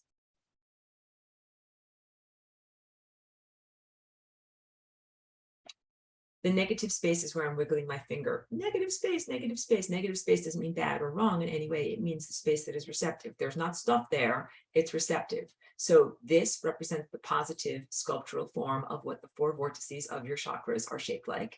And then this represents the negative space. It's a sculpture that would fit inside of there if it's not exactly the same size, but if I could overlap these 2 things, I would be able to overlap. This would fill the empty space. That's important because, let me put this down safely. When you see in all of my paintings, these 4-lobed shapes, and you can see it on some of the paintings that are back there and all around everything I share, what you're looking at is the front of something that is a cross section. I have to hold this in exactly the right way, and then we'll get it. 1, 2, 3, 4. I gotta admit someone to the meeting. 1, 2, 3, 4. And when I hold them in exactly the right way, it looks the way it looks in all of my paintings. Perfect 4-lobed chakra shapes. 1, 2, 3, 4. Okay. But you recognize that you're looking at the front of something that actually has a unseen back side that also has 1, 2, 3, 4. This is made out of 8 lobes. So this is your time body. This is the body that surrounds and interpenetrates and complements and reciprocally upholds and is upheld by your physical body. Again, to reiterate, when you're in your mother's womb, you have chakras and you are also growing a physical structure. Then your physical structure emanates your chakras and revivifies your chakras. You got it? Like you have chakras, you grow a heart, your heart beats and it emanates your chakras. Chakras are your time body. All of this stuff is happening beyond your conscious daily waking intellect or your conscious necessitated willpower. It is something that simply exists. That is different than the understanding of what the Merkaba is, that requires concentrated and focused willpower and intellectual energy. All right. This shape has 8 lobes to it that are the complementary areas to where your time vortexes are. So this is where time is, this is where life is, this is where life and time is not. All right. And that presence of those 8 lobe shapes matters. You have 8 lobes over here because what you are trying to do in becoming an expert star traveler that does not require a clank clank metal spaceship is integrate your cellular structure with your time body structure. Go to a picture. You want to integrate. I already had it up about twice. It's so funny. You want to integrate this. Wait, get the annotation. Yeah. My pen. Your cellular structure is part of this white figure that is at the center of this drawing. Your non-cellular structure, your time body structure is where I'm scribbling over here. You want to integrate both of those structures together. The only problem is one of those structures is based in the number 8, and one of those structures is based in the number 6. How do we get these two numbers to relate to one another so that that way they fit together? What does fit together mean? It means harmonics. It means finding ways to make these circles the right size and the right proportion and the right number of circles fit into each other so that this note and this note and this note all fit together and are complementary, and they all sound good together. You got to find a way to integrate your 6s and your 8s. You got to find a way to integrate your physical, biological, cellular, or somatic structure, all of these little cells with all of these little nuclei, with all of these timelines, possibilities, and probabilities. That is what this painting is about over here.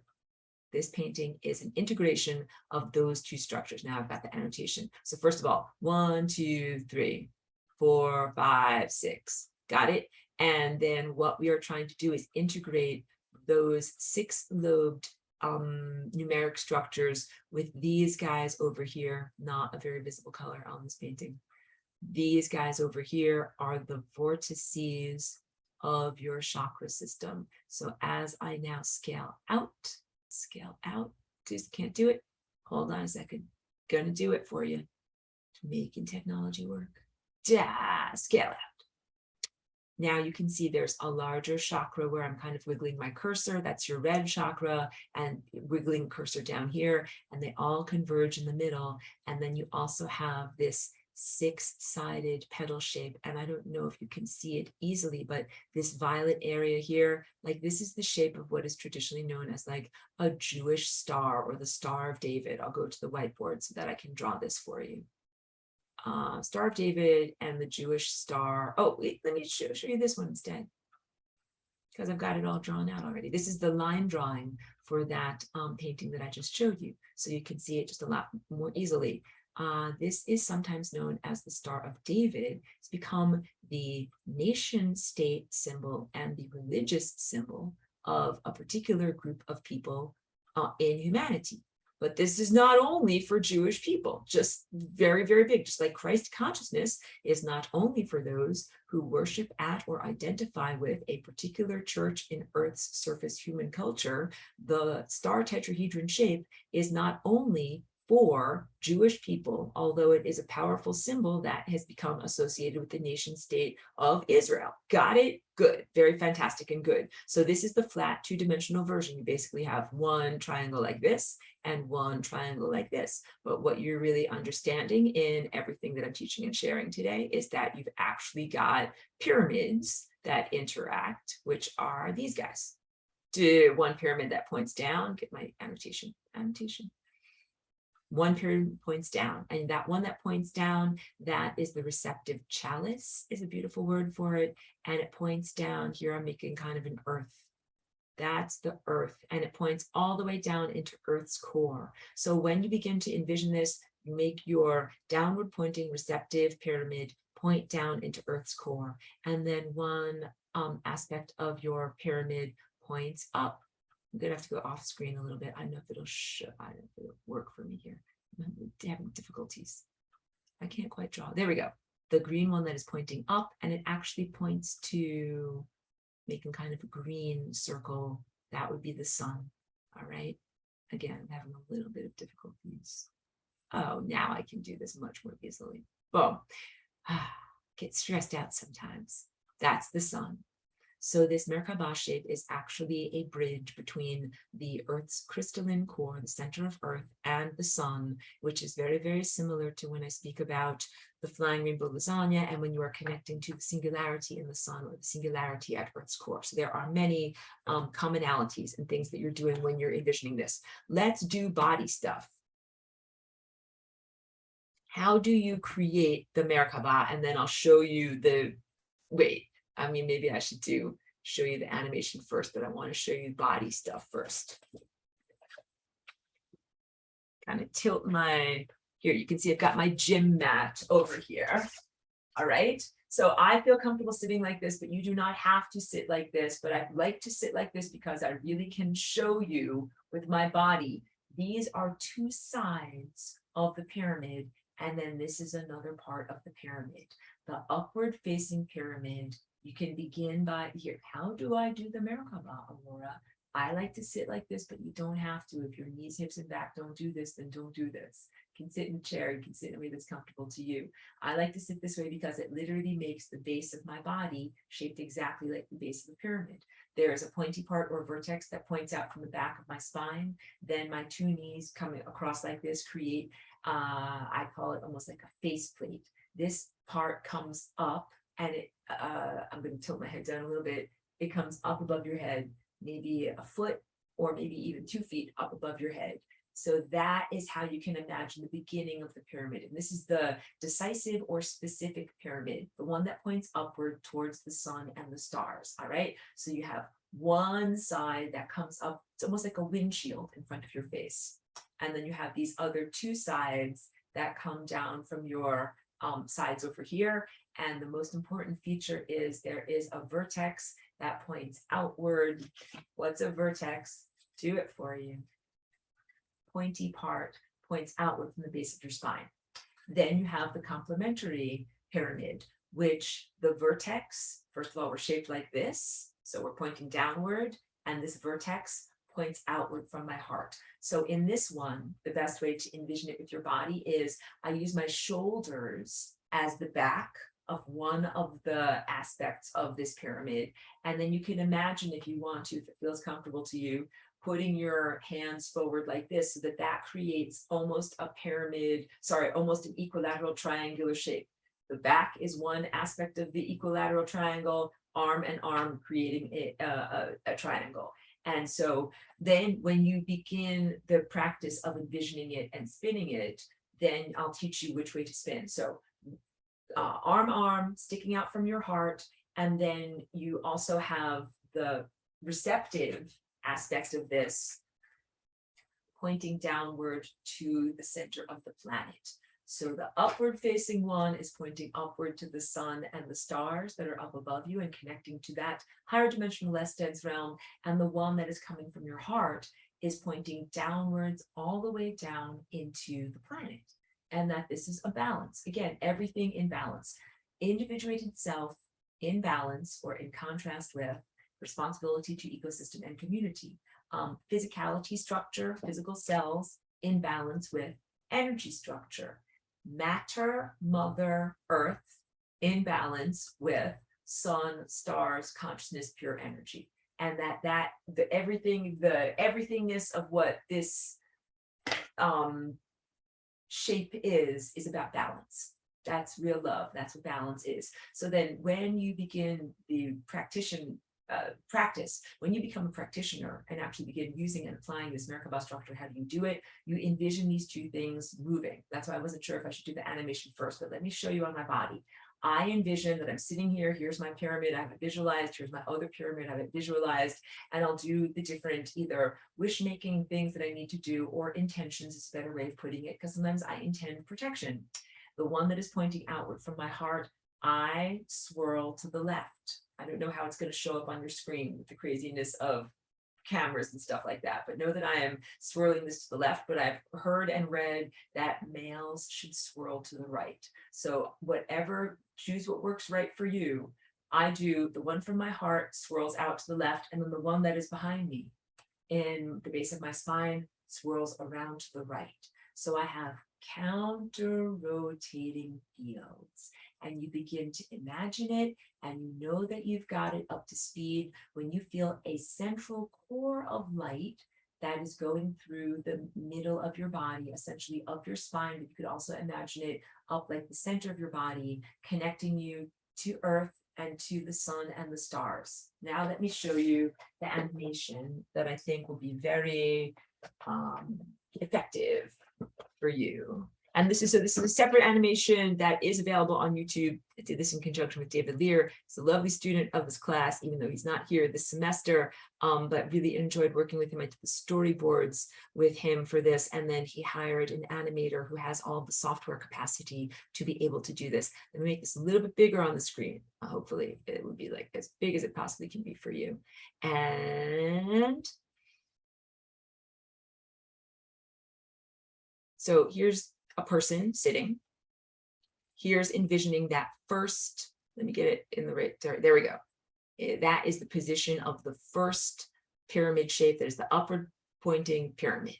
And you can see how it coincides with or is complementary to the shape of your legs when you sit in this position. Then begin imagining, so I don't spin them yet, but you can then as I imagine them first as two solid, non-moving pyramids, kind of like this and like this, all right? And in that itself is a practice. Like as you're beginning, and many people in this class have been in my class for many years, and some of them are like, oh Lord, like I've been in your class for 5 years, I'm still trying to envision just the non-moving parts. Like it's totally fine. Like what did I tell you? Like it can take a lifetime to be able to really master this. And you're enough and you're worthy and you're perfect in your journey. Don't have to, there's no pressure on you to do any of these things. So you begin with just the envisioning of these two complementary force field structures around your physical body. And then when I'm in, like before I do my Flying Rainbow Lasagna dance, or before I do my dance class, I put into it like different aspects of nourishment and protection. Like want to create and co-create and align with realities that have certain positive characteristics and be protected from negative characteristics, and also be protected from unintended consequences, which I will share some of those very amusing stories after class. Unintended consequences that can sometimes happen as learning experiences.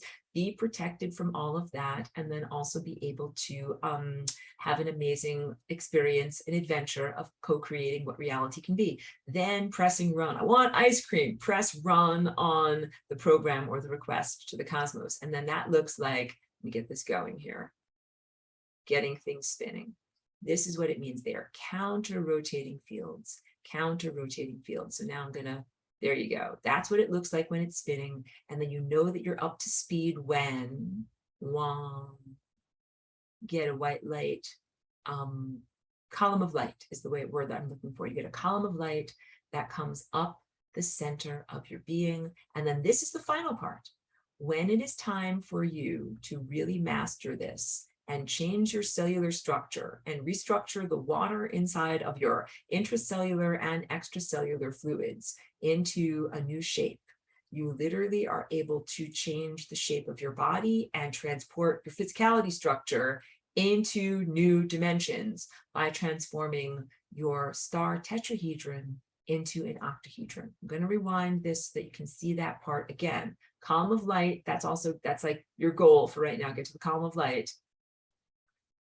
Interdimensional travel is turning tetra into octa. It's turning this star tetrahedron into an octahedron. And I'm going to draw that out for you. And I know there's a question in the chat too, and I'm going to get to that. All right. But that final one is possibly beyond your present level of practice or comprehension. Don't be intimidated. It's the real strudel recipe of the cosmos. And I'm sharing it here so that you can have that and know that that is what you are working up to. Let me do this. What? Blah. Yeah, I have a crystal.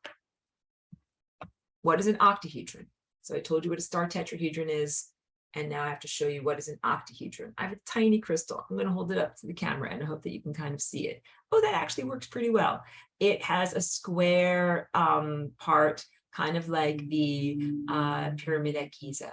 You got it? So it is like two pyramids from the middle of Egypt that are placed with the larger ends together. And when I hold this in exactly the right way, if the light shines through it in just the right way, you should see a star tetrahedron in the reflected facets, the internal reflected facets. So again, I know it might be a little bit challenging to see it because this is like the tiniest little crystal and I have to hold it in just the right way, but let me draw it for you. All right. And I'm so surprised and impressed that I was able, I just moved and I found that crystal. I'm like, hooray, I need this for this class. All right, let's draw what this is shaped like.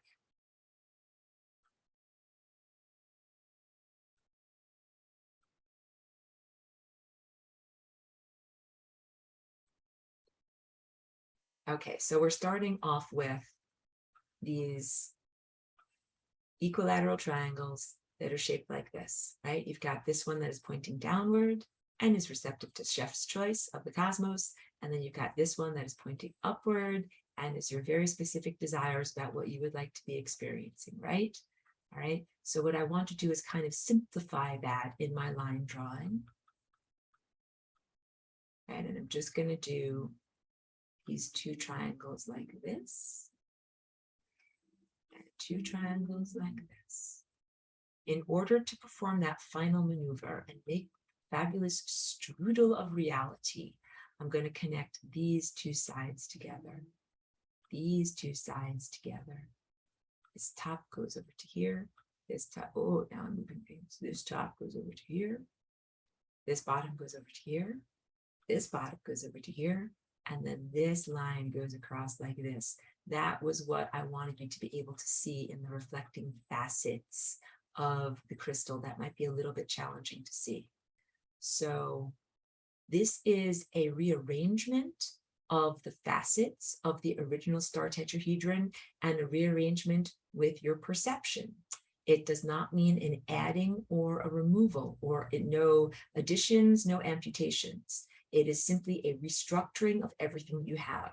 So to be able to do this interdimensional real jump, you don't have to get rid of yourself or get rid of anything that you are or get anything that you don't already have. What you have to do is use your perception differently and then also restructure the things that you have. When I say use your perception differently, I'm going to draw a little line drawing over here. And I'm going to say, you know, on your screen, what I'm drawing, you know, with your mind is flat. But with your system of interpretation, you look at that and you say, that is a box. Aurora just drew a box. And I did, because you see this as one side, and then intellectually, you know, there are a couple of other sides that are just simply not visible from the way that I drew it. That's because of the magic of perspective. Perspective was invented in like the Renaissance, like whatever, the 1500s or so, many, many hundreds of years ago. Before then, it was very, very difficult for artists to use a flat surface, like a flat painting, to be able to portray something that has depth, which is here I'm making an arrow going away. The arrow is going away from you. You can interpret that very easily as like, yeah, the painting has depth, the arrow's going away from you. Here you have a box that has length, width, and depth. Let me go back to my face so that you can really get this. We have become so acculturated to the use of perspective on flat screens that it is just a normal part of your interpretation structure. In my room, here's 1 point perspective. It's behind my head. Here's the, I can't point with this properly. This over here. This is one line that is going in this direction towards that 1 point perspective. What I'm trying to say is all of the lines converge at infinity. In 1 point perspective, all lines converge at infinity. So you're seeing depth in the wall structure behind me because your system of interpretation interprets it in that way, because we have all become heavily acculturated and it is normative for us to interpret a flat TV screen or a flat painting or a flat computer screen as something that you can dive into. You're not just looking at the surface of it, you're looking at it as if it is a window that you're looking through. Guess what? Viewers in the world of fine art had to be taught that in the 1500s. They didn't know that you're supposed to look at a painting as if it's a window to look through. They were very used to flat paintings. So it ended up becoming kind of like a magic trick that then became more complex. One guy did a magic trick and he made a painting that looked like it was a window that you could look through. And then people were like, have you seen that painting? Yeah, it's like a window that you can look through. And then so then you started to get foreground, midground, background, all right? And even if you look at the Mona Lisa, like there's kind of background, but not a lot of background. Paintings had to develop into those levels of complexity. It was part of the transformation of the human perceptive equipment, all right? When you're looking at a flat flower of life painting, what I'm asking for you to do is to add in the extra lobes that are the ones that are coming towards the camera and away from the camera. Wait, so you've got 1, 2, 3, 4, 5, 6. They're not, my sculpture is a little bit banged up from being in so many moving places. Hold on a second. There we go. 1, 2, 3, 4, 5, 6. That's like a flat slice, but I'm asking you to add. I am asking you to add with your mind that there's one lobe that is pointing towards the camera and that there is one lobe that Aurora is holding on to behind the camera that you do not see, the unseen dimensions. That is the job of the viewer. This has everything to do with quantum observership, being able to add unseen reality structures to your interpretive system so that it is more accurate in knowing that you are looking at a holistic view of multiple dimensions, not a flat slice. When you look at a picture that's a line drawing of a box, you use your eyes and your occipital lobe and your interpretive structure of everything that is in your brain to interpret that energy as having a symbolic representation of a box, even though intellectually you know it's flat, okay? This is the transformation that you do when you go from a star tetrahedron to an octahedron. You're going to rearrange things using your mind and your perception. So first of all, I'm like a magician. I pull out my magical my magical equilateral triangles here. Dun -dun! My lovely assistant will pull out my magical equilateral triangles for me, and I'll count them for you. 1, 2, 3, 4. And every single one of my magical equilateral triangles has 3 sides, and each side has 60-degree angles. 1, 2, 3, 4, for a total of 8 equilateral triangles. And of course, I have shown you already how they fold up into a tetrahedron like this. And this one folds up into a tetrahedron like this. And that's what I've been talking about for an hour and a half in this class. In order to do this final transformation and go into another dimension, I want to say hyperdimensional, what you're going to do is move one of these faceplates so that it becomes like one of those pyramids that's at Giza. You're adding a 90-degree angle at the top. So the bottom becomes square. What did I just do?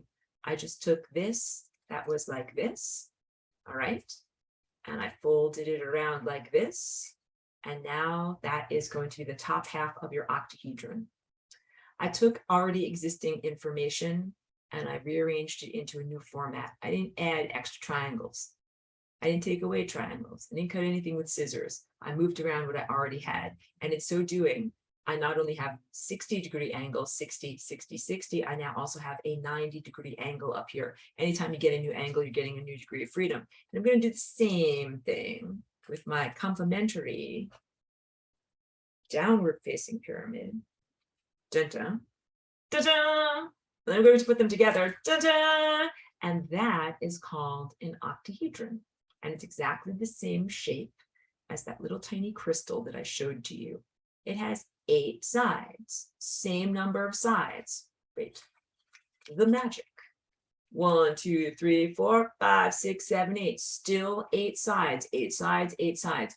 8 sides make up the star tetrahedron. 8 sides make up the octahedron, but they are simply arranged differently. And when you do that rearrangement of tetra into octa, octa meaning 8, you are also rearranging your cellular structure into the 8-lobed shape that is the negative space that complements the positive space of your time vortices. You are finding the way to integrate the aspect of your cellular structure that is based in the number 6 with the aspect of your non-physical structure that is based in the number 8. Now I'm finally getting to this question in the chat again from Melissa. Sorry to make you wait so long, because she says, Thoughts and feelings are number 8, question mark. I don't know if that's too, I don't know if I say yes, that might be too reductionist to it. But because thoughts and feelings are non-physical aspects of self. Yes. And they're energy aspects of self. Yes. And we have a chakra that is our yellow chakra, that is our chakra of intellectual thoughts, and our orange chakra, which is a chakra of feeling states. So I guess I could say yes. And also thoughts and feelings can be analogous to aspects of the perspective that come from being embodied in physicality presence. They're highly associated with the somatic presence, like the red, orange, yellow slice of the definition of what it is to be human. So that's why I just didn't want to give a misleading answer in simply saying yes, because the viewpoint of the traditional human of just being a physicality structure with some emotions and then some thoughts on top of it is not that would be considered like what is based in the identification. That's it. Identification of merely the cellular structure. So everybody defined human as, hey, you're a talking meat suit. You got a physical body. We can put it under a microscope. I could see there's cells in there. And then you've got some emotions, and then you've got an intellect on top of there. And that has been the identity structure of what it is to be a physical embodied human. That's the limited strudel recipe. And then the real strudel recipe is you as a full spectrum human, where you recognize that you also have a time presence that is based in these systems of 8. And so integrating your physicality structure, which is based in 6, and your non-physicality structure, which is based in 8s, equals mastery. That is how you get to be a true star traveler without the clank metal spaceship. And then I'm going to share this with you. I'm going to share with you this.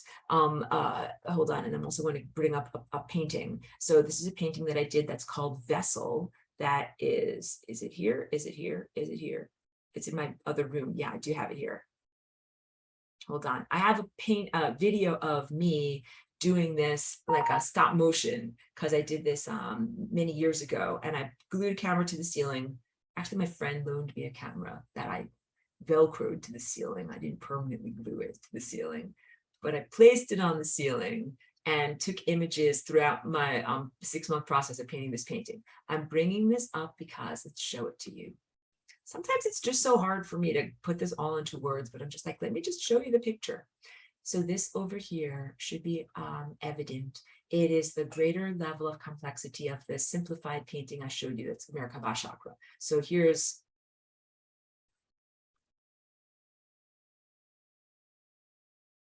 there's one of the star tetrahedra that's in there, right? But that only relates to one aspect of your chakra system, which is shaped like this. You guys are in this class, starting to get to be experts. At this point, you know that chakras are actually made out of 2 of those. So in this painting, here's a spot where I can be a little bit more. Hold on. You've got one like this. You've got one like this. You've got one like this. You've got one like this. And then you've also got one like this. And when you have that, what you end up having is 2 of these star tetrahedra. So you've got essentially one Merkaba that is shaped like this. I know this drawing is starting to get very messy here, like this. But then you've got the complement. I hope you can see this. I draw it in a different color.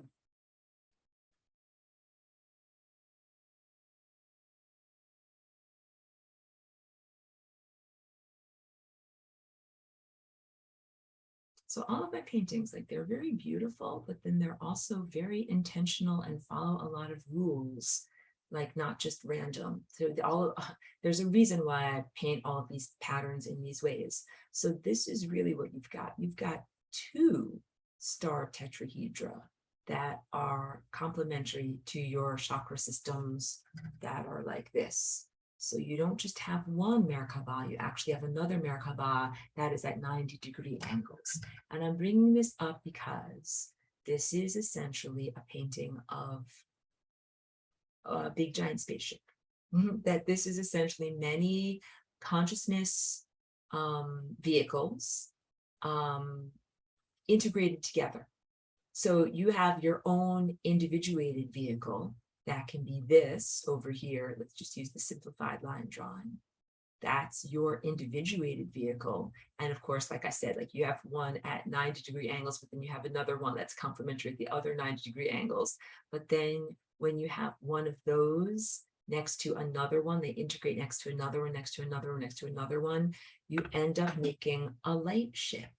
A cohesive, meaning stick together, my continual joke about good waffles stick together, these shapes that are complex polygons that have a coherence to their own light forms, meaning the light waves that they are made out of stick together. They don't dissipate like a laser beam sticks together. It's coherent. It does not disperse into a cone. So you as one individual are a Merkaba chakra system that has coherence and stays together in its own integrity of light, which is data, intelligence, and information. And then you also cluster together or go in formation with many, many, many others who are also coherent light beings, just like your body is made out of many, many, many multiple cells coming together to make a multicellular organism. So that painting, I'll go back to it now, is a painting showing a light. It's called vessel. This is a vessel, like a light ship, that is made out of many, many, many of these individuated chakras and Merkaba systems put together. And I'm bringing this up because there's just in this culture, I think, a lot of focus and almost obsession with the sense of a UFO being a physical object and the objective materialist that's like, give me a thing that I can touch. Like, can I touch it? Then I will believe in it. When really everything that I'm about, where I come from, the way that I do my star travel and the way that experts do star travel is through your own body of coherent light. And that is really how you do this transferring of consciousness, not from point A to point B. That is pretty much what I needed to emphasize in this teaching. The Merkaba is a vehicle that is used, but not necessarily to fly from here to the grocery store. Like, oh, honey, I'm out of milk or coffee. You fly down to the grocery store and get some for me. That's not really necessarily the way that this is used. It's definitely not used for mundane activities. Like, so if you can accomplish it on a bicycle or a skateboard, it's probably not worth it to use your Merkaba in order to do it, because it takes a lot of practice, intention. It's the beyond being a ballerina or like a super athlete of the mind. Takes a lot to be able to create these energy patterns and uphold them. They're not really used for mundane or minimal purposes. And not really used for flying from point A to point B. However, the challenge is many people, when they think about star travel, that is how they envision star travel. Like, here is a star over here at point A, and here is a far distant star over here at point B, and somehow I have to make a clank clank metal rocket ship and fly from point A to point B in order to be able to go there. And also humans imagine having to put like ground up spinach in toothpaste tubes, and somehow you're going to like take care of body processes somehow. Like, what are we going to do with the poo and the pee? So it's going to happen somehow in zero gravity. That's not what star travel is like. It is a very different type of self-cultivation that is really a mastery. And I joke, like, if you need a clank clank metal spaceship to be able to get off the surface of your planet, you're not ready to get off the surface of your planet, because you need to learn all of the lessons of wisdom, of responsibility to the self versus, or in contrast to, responsibility to the entirety, just on your own planet. And then you have to be able to learn responsibility with the co-creative generative field that is like of quantum higher divine intelligence, with God, with creatorship, learning how to responsibly create reality structures Then after mastering and practicing that, you are ready to expand elsewhere and collaborate with other artists and musicians of the mind. So again, none of this is a punishment. You should not give a 6-year-old child, a first grader, the car keys to be able to drive anywhere. Like, no, like they're not ready yet. You got it. It is protective. It is essential. It is positive to limit that ability or information only to those who are mature and responsible enough to be able to use it in the right way. Now we talk about like some space races that use clank metal technology, and they are not using, they're not being responsible because they're going around either spreading ideas, energy out of place or matter out of place, EOP or MOOP. That's the two things that are happening because of that. And those are lighthearted ways of saying like, you're messing up a lot of stuff by putting stuff where it doesn't belong, or putting ideas where it doesn't belong. We're taking stuff from over here and then putting it over here. Does not belong. Or even the idea of being telepathic and emanating some ideas outward to people who are not ready for those ideas yet, or maybe it just doesn't harmonically fit, like music in the structure of the cosmos. Maybe these ideas sound like to the people that are hearing them. All of this harmonic integration, being telepathic, creating your Merkaba, star tetrahedron, star travel vehicle, all of this, Trish, has to do with achieving profound levels of personal mastery and profound levels of personal responsibility, so that you are ready to integrate and play well in the symphony of life with with everything else that is out there. Now, let me, after all of this talking, I'm like, let me now consult my notes and make sure that I've actually been talking about everything that I need to say. So I think I got all of that. I'll emphasize this. There is an energy that governs our cells at the physical level. And having cells at a physical level is not a punishment or a limitation or something that's bad for you. It just means that in order to stay alive, you need to follow certain rules and laws. Like, you're going to have to drink water, or you're going to have to do, cellular metabolism, or you're going to have to do this, or you're going to have to do that. Like, none of those are punishments. That just means that in order for you to stay alive, you have to do certain things. So the energy that governs the structure of physical cellular life here in this world is based in 6s. And the energy that governs our chakras, which are these purely field of potential, timelines, mathematical possibilities, and probabilities, are governed by the number 8. If you want to have your physical body stay alive, you got to drink water and do a bunch of other things in order to maintain your 6-petaled structures. And if you want to stay alive in the time field, you have to do all these things to maintain your 8-lobed structures. Okay. Oh, I didn't get to this one. Star tetrahedron. Everything that is polygonal, polygons, are all made out of spheres or circles, as I'm going to draw them here. Let's clear everything out so that you're not confused. Star tetrahedron is made out of, pretend these are spheres. Here's 1, here's 2, here's 3. This is not the best drawing, but kind of understand. When you, in visual math, when you have this plus this equals a straight line, all right? You have a curve that goes up, you have a curve that goes down, and what it equals out to is a line that is neutrality. So if you have this plus this, it equals out to or reduces out to a line, even though that line went very crooked because it's hard for me to draw with this stuff. Beautiful. Just like soap bubbles. If you have ever seen clusters of soap bubbles, let's see if I can erase this away, if the eraser will work. Nope, erase too much. Let's draw it for you. It ends up being shaped like this.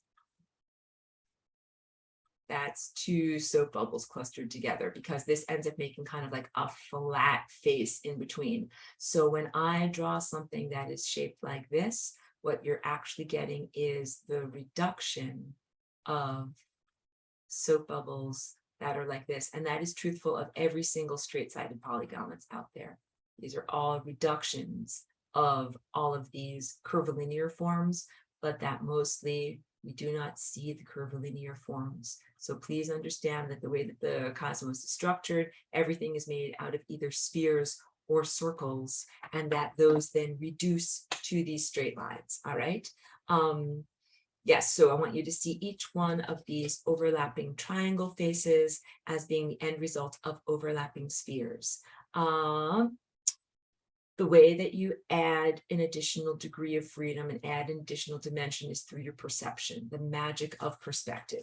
Things moving towards you on a flat screen, things moving away from you on a flat screen. It's all a flat screen, but that you are recognizing it as having dimensionality from your perception. So your perception is actually like an emanation from your pineal gland, that you are interpreting this set of pixels on a flat screen with motion as having form. Like, look, like there's a face, it has form, it has roundness. You don't look at this like a flat thing. You look at me as if I'm like actually like having a skull and a body and like roundness on my body. That's your perception. That's literally, you're creating that reality structure with your perception.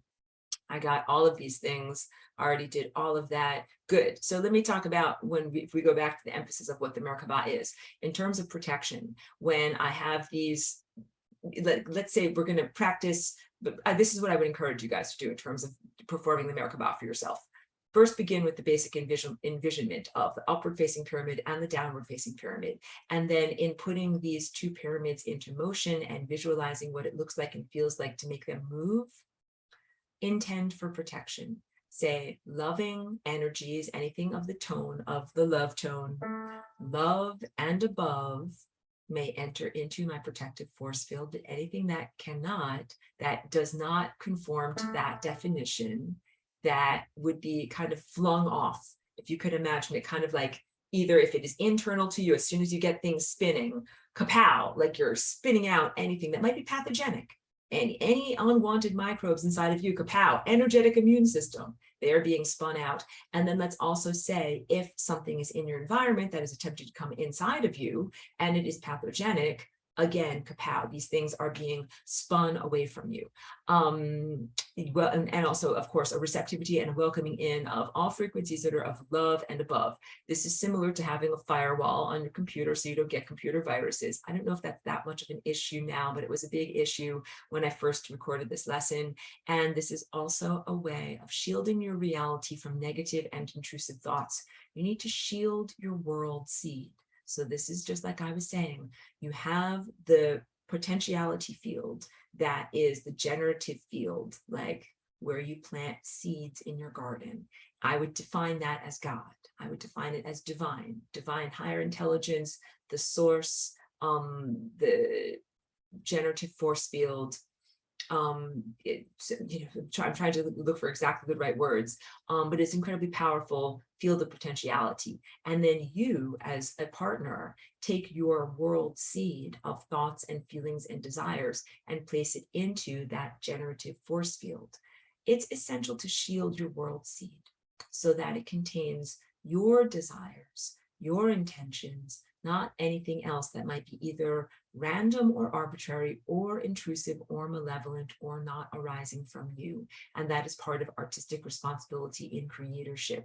So this is my art studio. I close the door so that no one else is going to come inside here, pick up my paintbrush, go to my painting and paint a bunch of stuff that looks really terrible. Like, that's really important. You are the artist of reality. So in creating this world seed, you put up a Merkaba force field so that when you're in your moments of imagining and envisionment and wish making or transforming of reality consciously and responsibly, you are making sure that you're not being unduly influenced by anything that shouldn't be influencing you. There's a lot of things that don't have bodies. They don't have bodies for a reason. They don't have bodies because they are thought forms that do not conform to the governing structures that uphold having a physical presence. You eat food, you drink water, you do all these things to stay alive, and you must conform to certain harmonic patterns. If you don't, you die. Let's say that there's things that have never been alive or things that have not successfully been alive and now they are dead. And they're like, we're swirling through the cosmic toilet and we haven't flushed yet. Can we generate or influence your world seed? The answer is no. The answer is put up a protective force field around all of your creative and generative activities so that those beings who did not successfully navigate the time field are not going to try to be hijacking your creation. You got it? If you're watching my video right now and you're alive, applaud yourself, and you are an ideal candidate for actually being in divine co-creative partnership, because you've managed to conform to the beautiful music of the cosmos, staying alive, doing the right things. You can sing that Bee Gees song. We joke about that.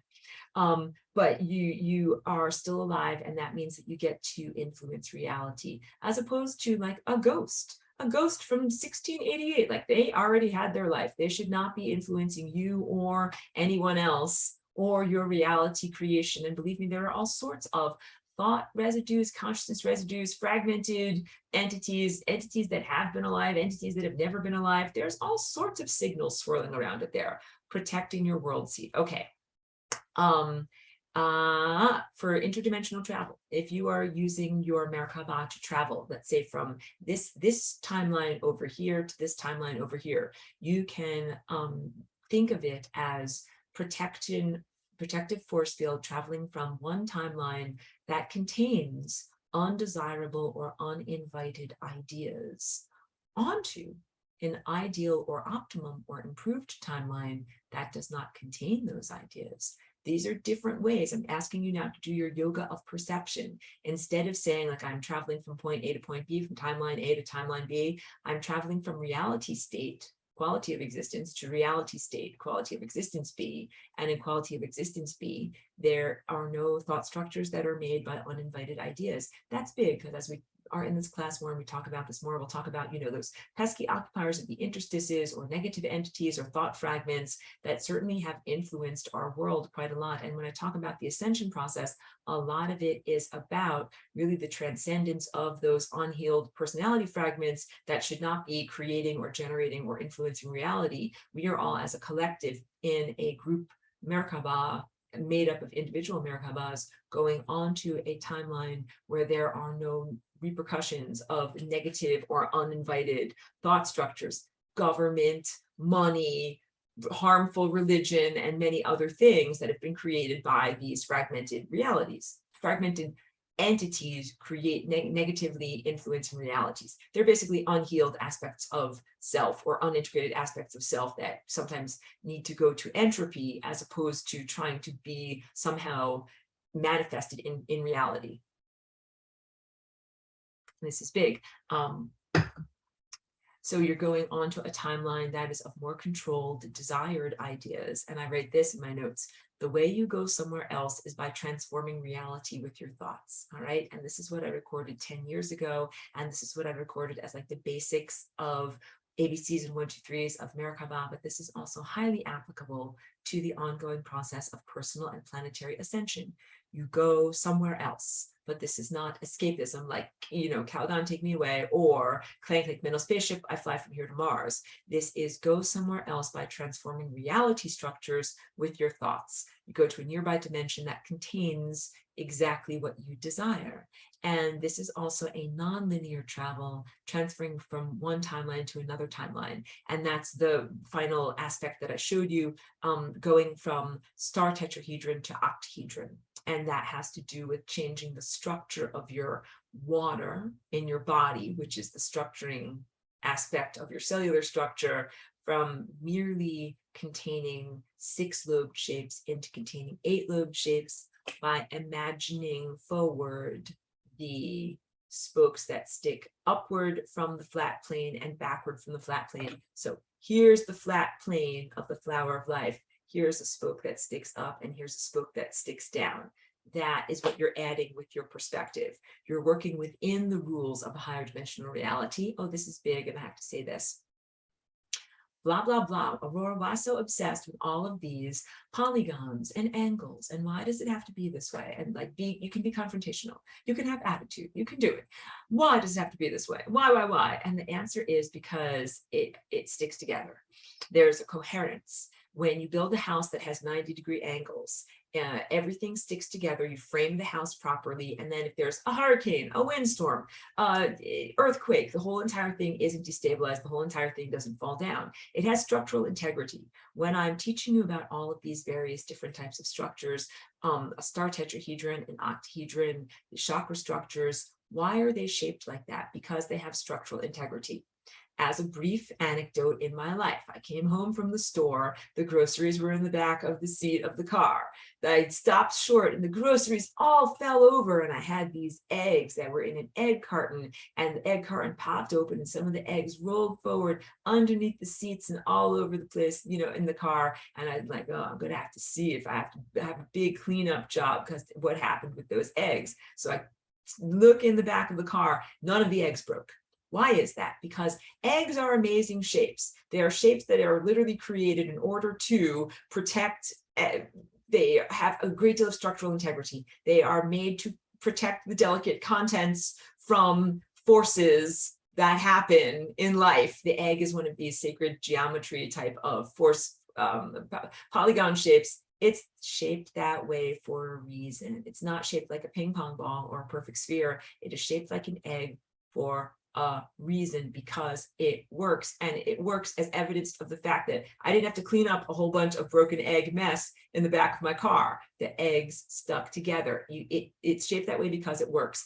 Everything about all of these Merkabas, polygons, and octahedrons are shaped the way they are because they work. They have a coherency. They stick together. They are not random or arbitrary, or just one day I just decided I was going to make a bunch of pointy triangles, and I was going to make this shape like this, like for like some nonsensical reason. No, for very, very, very real reason. There's a real reason why these things were all created.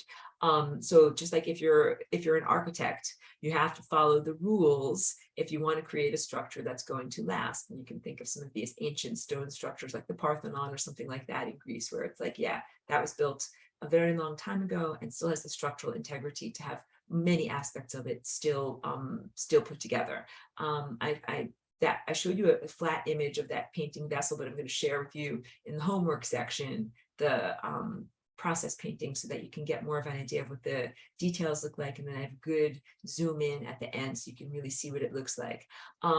That also can give you a visual sense of something that you can focus on, of what is a group Merkaba, because it is a blending together of multiple realities. So as you are creating your own individuated Merkaba, where you're saying, I want this and I want this, and I'm open to this and I'm open to receiving this, and I'm moving in this direction and I'm doing this, you're not in a contextless void. You are not in a vacuum, which is when also I think people think of flying across space as like a tiny metal clank spaceship flying across a huge vacuum.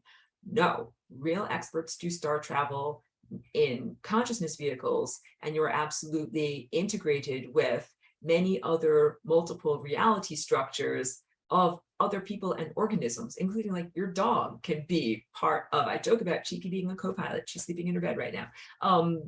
They have their own reality structures that they are flying through reality with. So blades of grass, dogs, animals, microbes.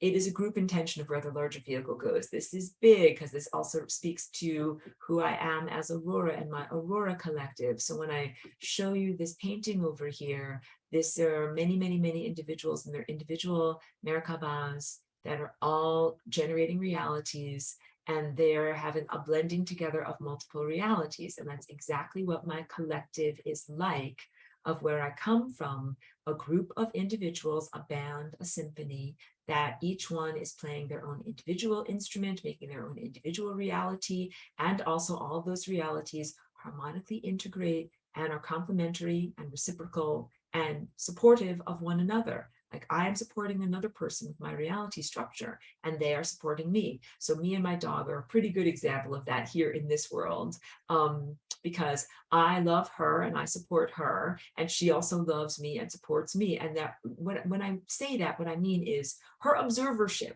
I'm observed by my dog. She watches me doing things. She's like, that's Aurora. Aurora's doing stuff. And I see her doing stuff.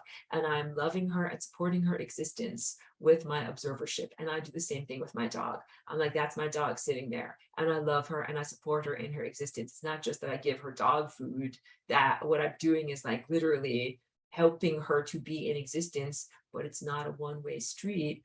The dog is also helping me to be in existence. This is why I also teach when I do my Flying Rainbow Lasagna dance. After you do your Flying Rainbow Lasagna dance, hug your dogs, hug your cats, hug your people in your life. These are really the co-pilots or individual pilots in their own vessels. You're flying together in formation, and you are supporting them and their reality structure, and they are supporting you in your reality structure.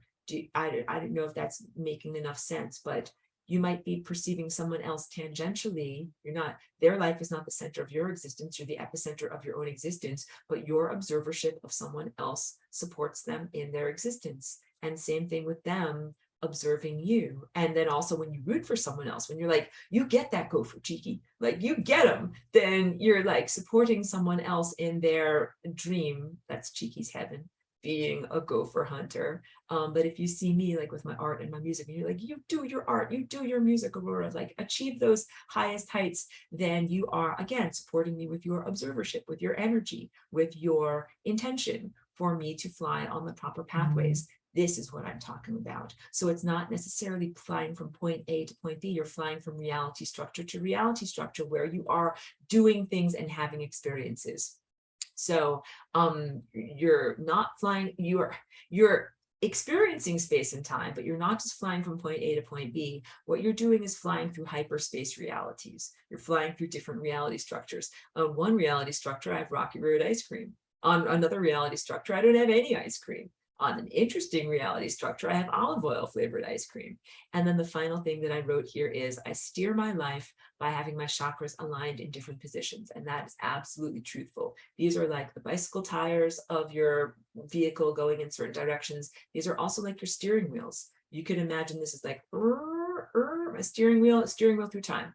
And it's absolutely essential for you to claim those energy structures so that you are the one that is steering yourself through time, again, protecting yourself from any fragmented, unhealed, or possibly malevolent or self-serving might be a good way of putting it, presences that would wish to hijack your own vehicle.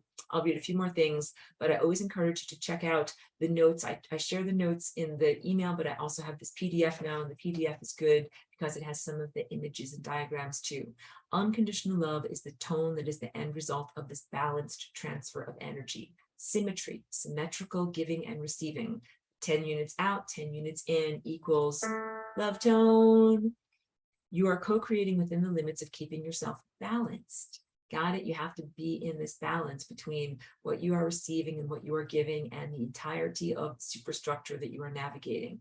And your reality, the outcome, when you have your upward facing pyramid and your downward facing pyramid, will be a combination of the specifics and the non-specifics, including sometimes unpredictable outcomes and things that are surprising.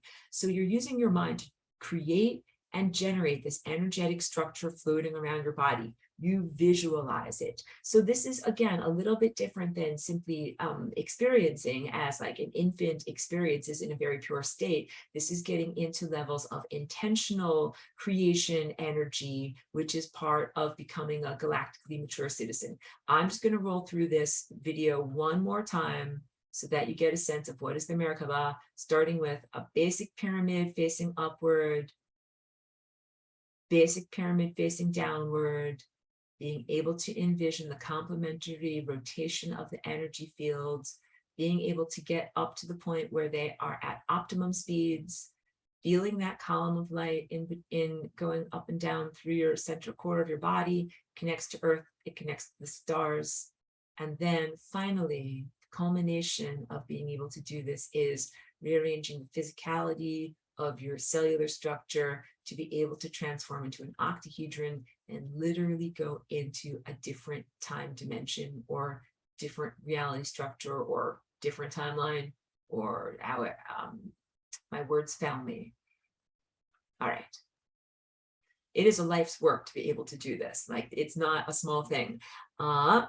Okay, and the Flying Rainbow Lasagna and the Merkaba are complementary. So when I'm almost done with my teaching for today, because I know that this has been a lot. I can tell everyone is like super saturated. So I only have really like 3 more notes to read to you. When I do the Flying Rainbow Lasagna, one of the very first things that I do is put up my Merkaba. And the Merkaba is, again, like having a protective force field, and it's also a nourishing force field because it brings to you the ideas and energy and experiences that are nourishing to you. that is totally appropriate. Because when I do the flying rainbow lasagna, this is like pushing the big red button of the improbability drive of anything can happen, of exploring all sorts of new potentials. And I think that it's really important, like if you're going to do acrobatics in a gym, you've got the puffy mats, you've got spotters, and you've got sometimes different, ropes and different harnesses that prevent you from, like destroying yourself or harming others while you're learning how to do your acrobatics. It's really essential to do that. So in doing the flying rainbow lasagna, I have almost always been putting up the nourishing and protective force field and what I put into it are intentions, not only to protect me from erroneous signals and to only align with love signals, but in my intentions, like if I'm intending this, this, and this to happen, I want those to be positive, nourishing for me, positive for the entirety, and not have negative consequences or negative blowback.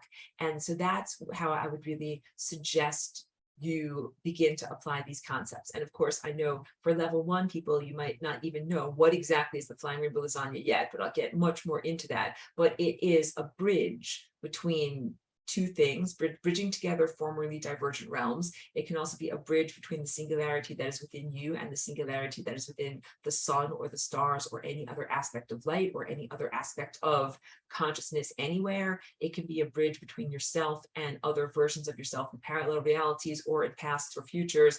And it is also at its very essence, patterning of energy that is kind of unfolding from within and then coming back inside of itself in various different new formats, and that this is a genetic restructuring. So let's say like, I'm just going to wake up in the morning and genetically restructure. Like you might want to put a Merkaba around that so that you're like, let's make sure that I genetically restructure into positive, desired, nourishing new formats that also are complementary to the entirety. That is what I put into my force field. And that is how I encourage others to use the Merkaba also. So your star tetrahedron relates to your chakras. Your star tetrahedron relates to your flower of life. The six-sided figures relate to your eight-sided figures. Your eight-sided figures go into a higher dimensional reality by jumping up and down and become this. So all of these shapes are integrated. Your star tetrahedron is integrated with your chakra system. Your chakra system jumps up and down in a higher dimensional state and creates flying rainbow lasagna. You have to draw a painting that's going to look like what a higher dimensional lasagna with a Merkaba around it would look like, because it probably would have a bunch of curved lines instead of those straight lines. That's an interesting possibility for the future. Blah, I know this is a lot to take in. I'm open to questions, comments, or anything that you would like to know. And then when I'm done with the recording, we'll share with you some of my own personal stories about using my Merkaba and what has happened in my life. So opening the floor now to any questions or comments or things that people would like to know about that are going to be part of the recording that will be for the rest, archived, sent out to the rest of the class and shared on YouTube. I missed one of your comments, Melissa. She says, it seems like the word flat has been applied to not just the flower of life, but also DNA, worldviews, and probably more. Absolutely. When I talk about the genetic squashing, I'm talking about your DNA going from a spring shape, like a slinky, into a flattened waveform, and that was part of the original trauma on this planet of losing so much of the divine connection and losing so much of the capacitation of having a body, that then people would see having a body as a negative thing. But the flattening basically means losing a dimension, losing a degree of freedom. Anytime, this is math talk, anytime you add an additional dimension, you gain an additional degree of freedom. Got it? And you want to gain degrees of freedom, like be a butterfly that can fly around to all the different flowers, not like a little tiny ant or a little tiny inchworm that can really only crawl along one level of the leaf. I know it's late for you in Europe. Thank you so much for being here, Martine. Very great appreciation to you. Thank you for being a good student. Thank you so much. So if there's no more questions or comments for the moment, I will end the recording with profound thanks. And I'm so excited about this ongoing semester, and I always have new things and new perspectives to share. I will also tell you that I've been recording some things that you can also find on my YouTube and other places too. Almost every morning now I'm waking up with all these wonderful new insights. We're definitely in a positive new chapter. Psychic Weather Report, we're in a positive new chapter where I'm able to see much more clearly, and a lot of the fog is clearing away. So I have all sorts of new wonderful things to share, and I think that I'm going to begin preparing some of it to share as like a kind of standalone, maybe weekend webinar, maybe something of about 4 hours, because it's quite transformative, inner revolutionary thing that I'm seeing and perceiving, and beginning to draw sketches and share for. So just as I did these whiteboards 10 years ago, and it was a lot of beautiful, good stuff, and now we've mostly digested it and I've shared it quite a lot, I just got my own heaping plate of lasagnas to digest.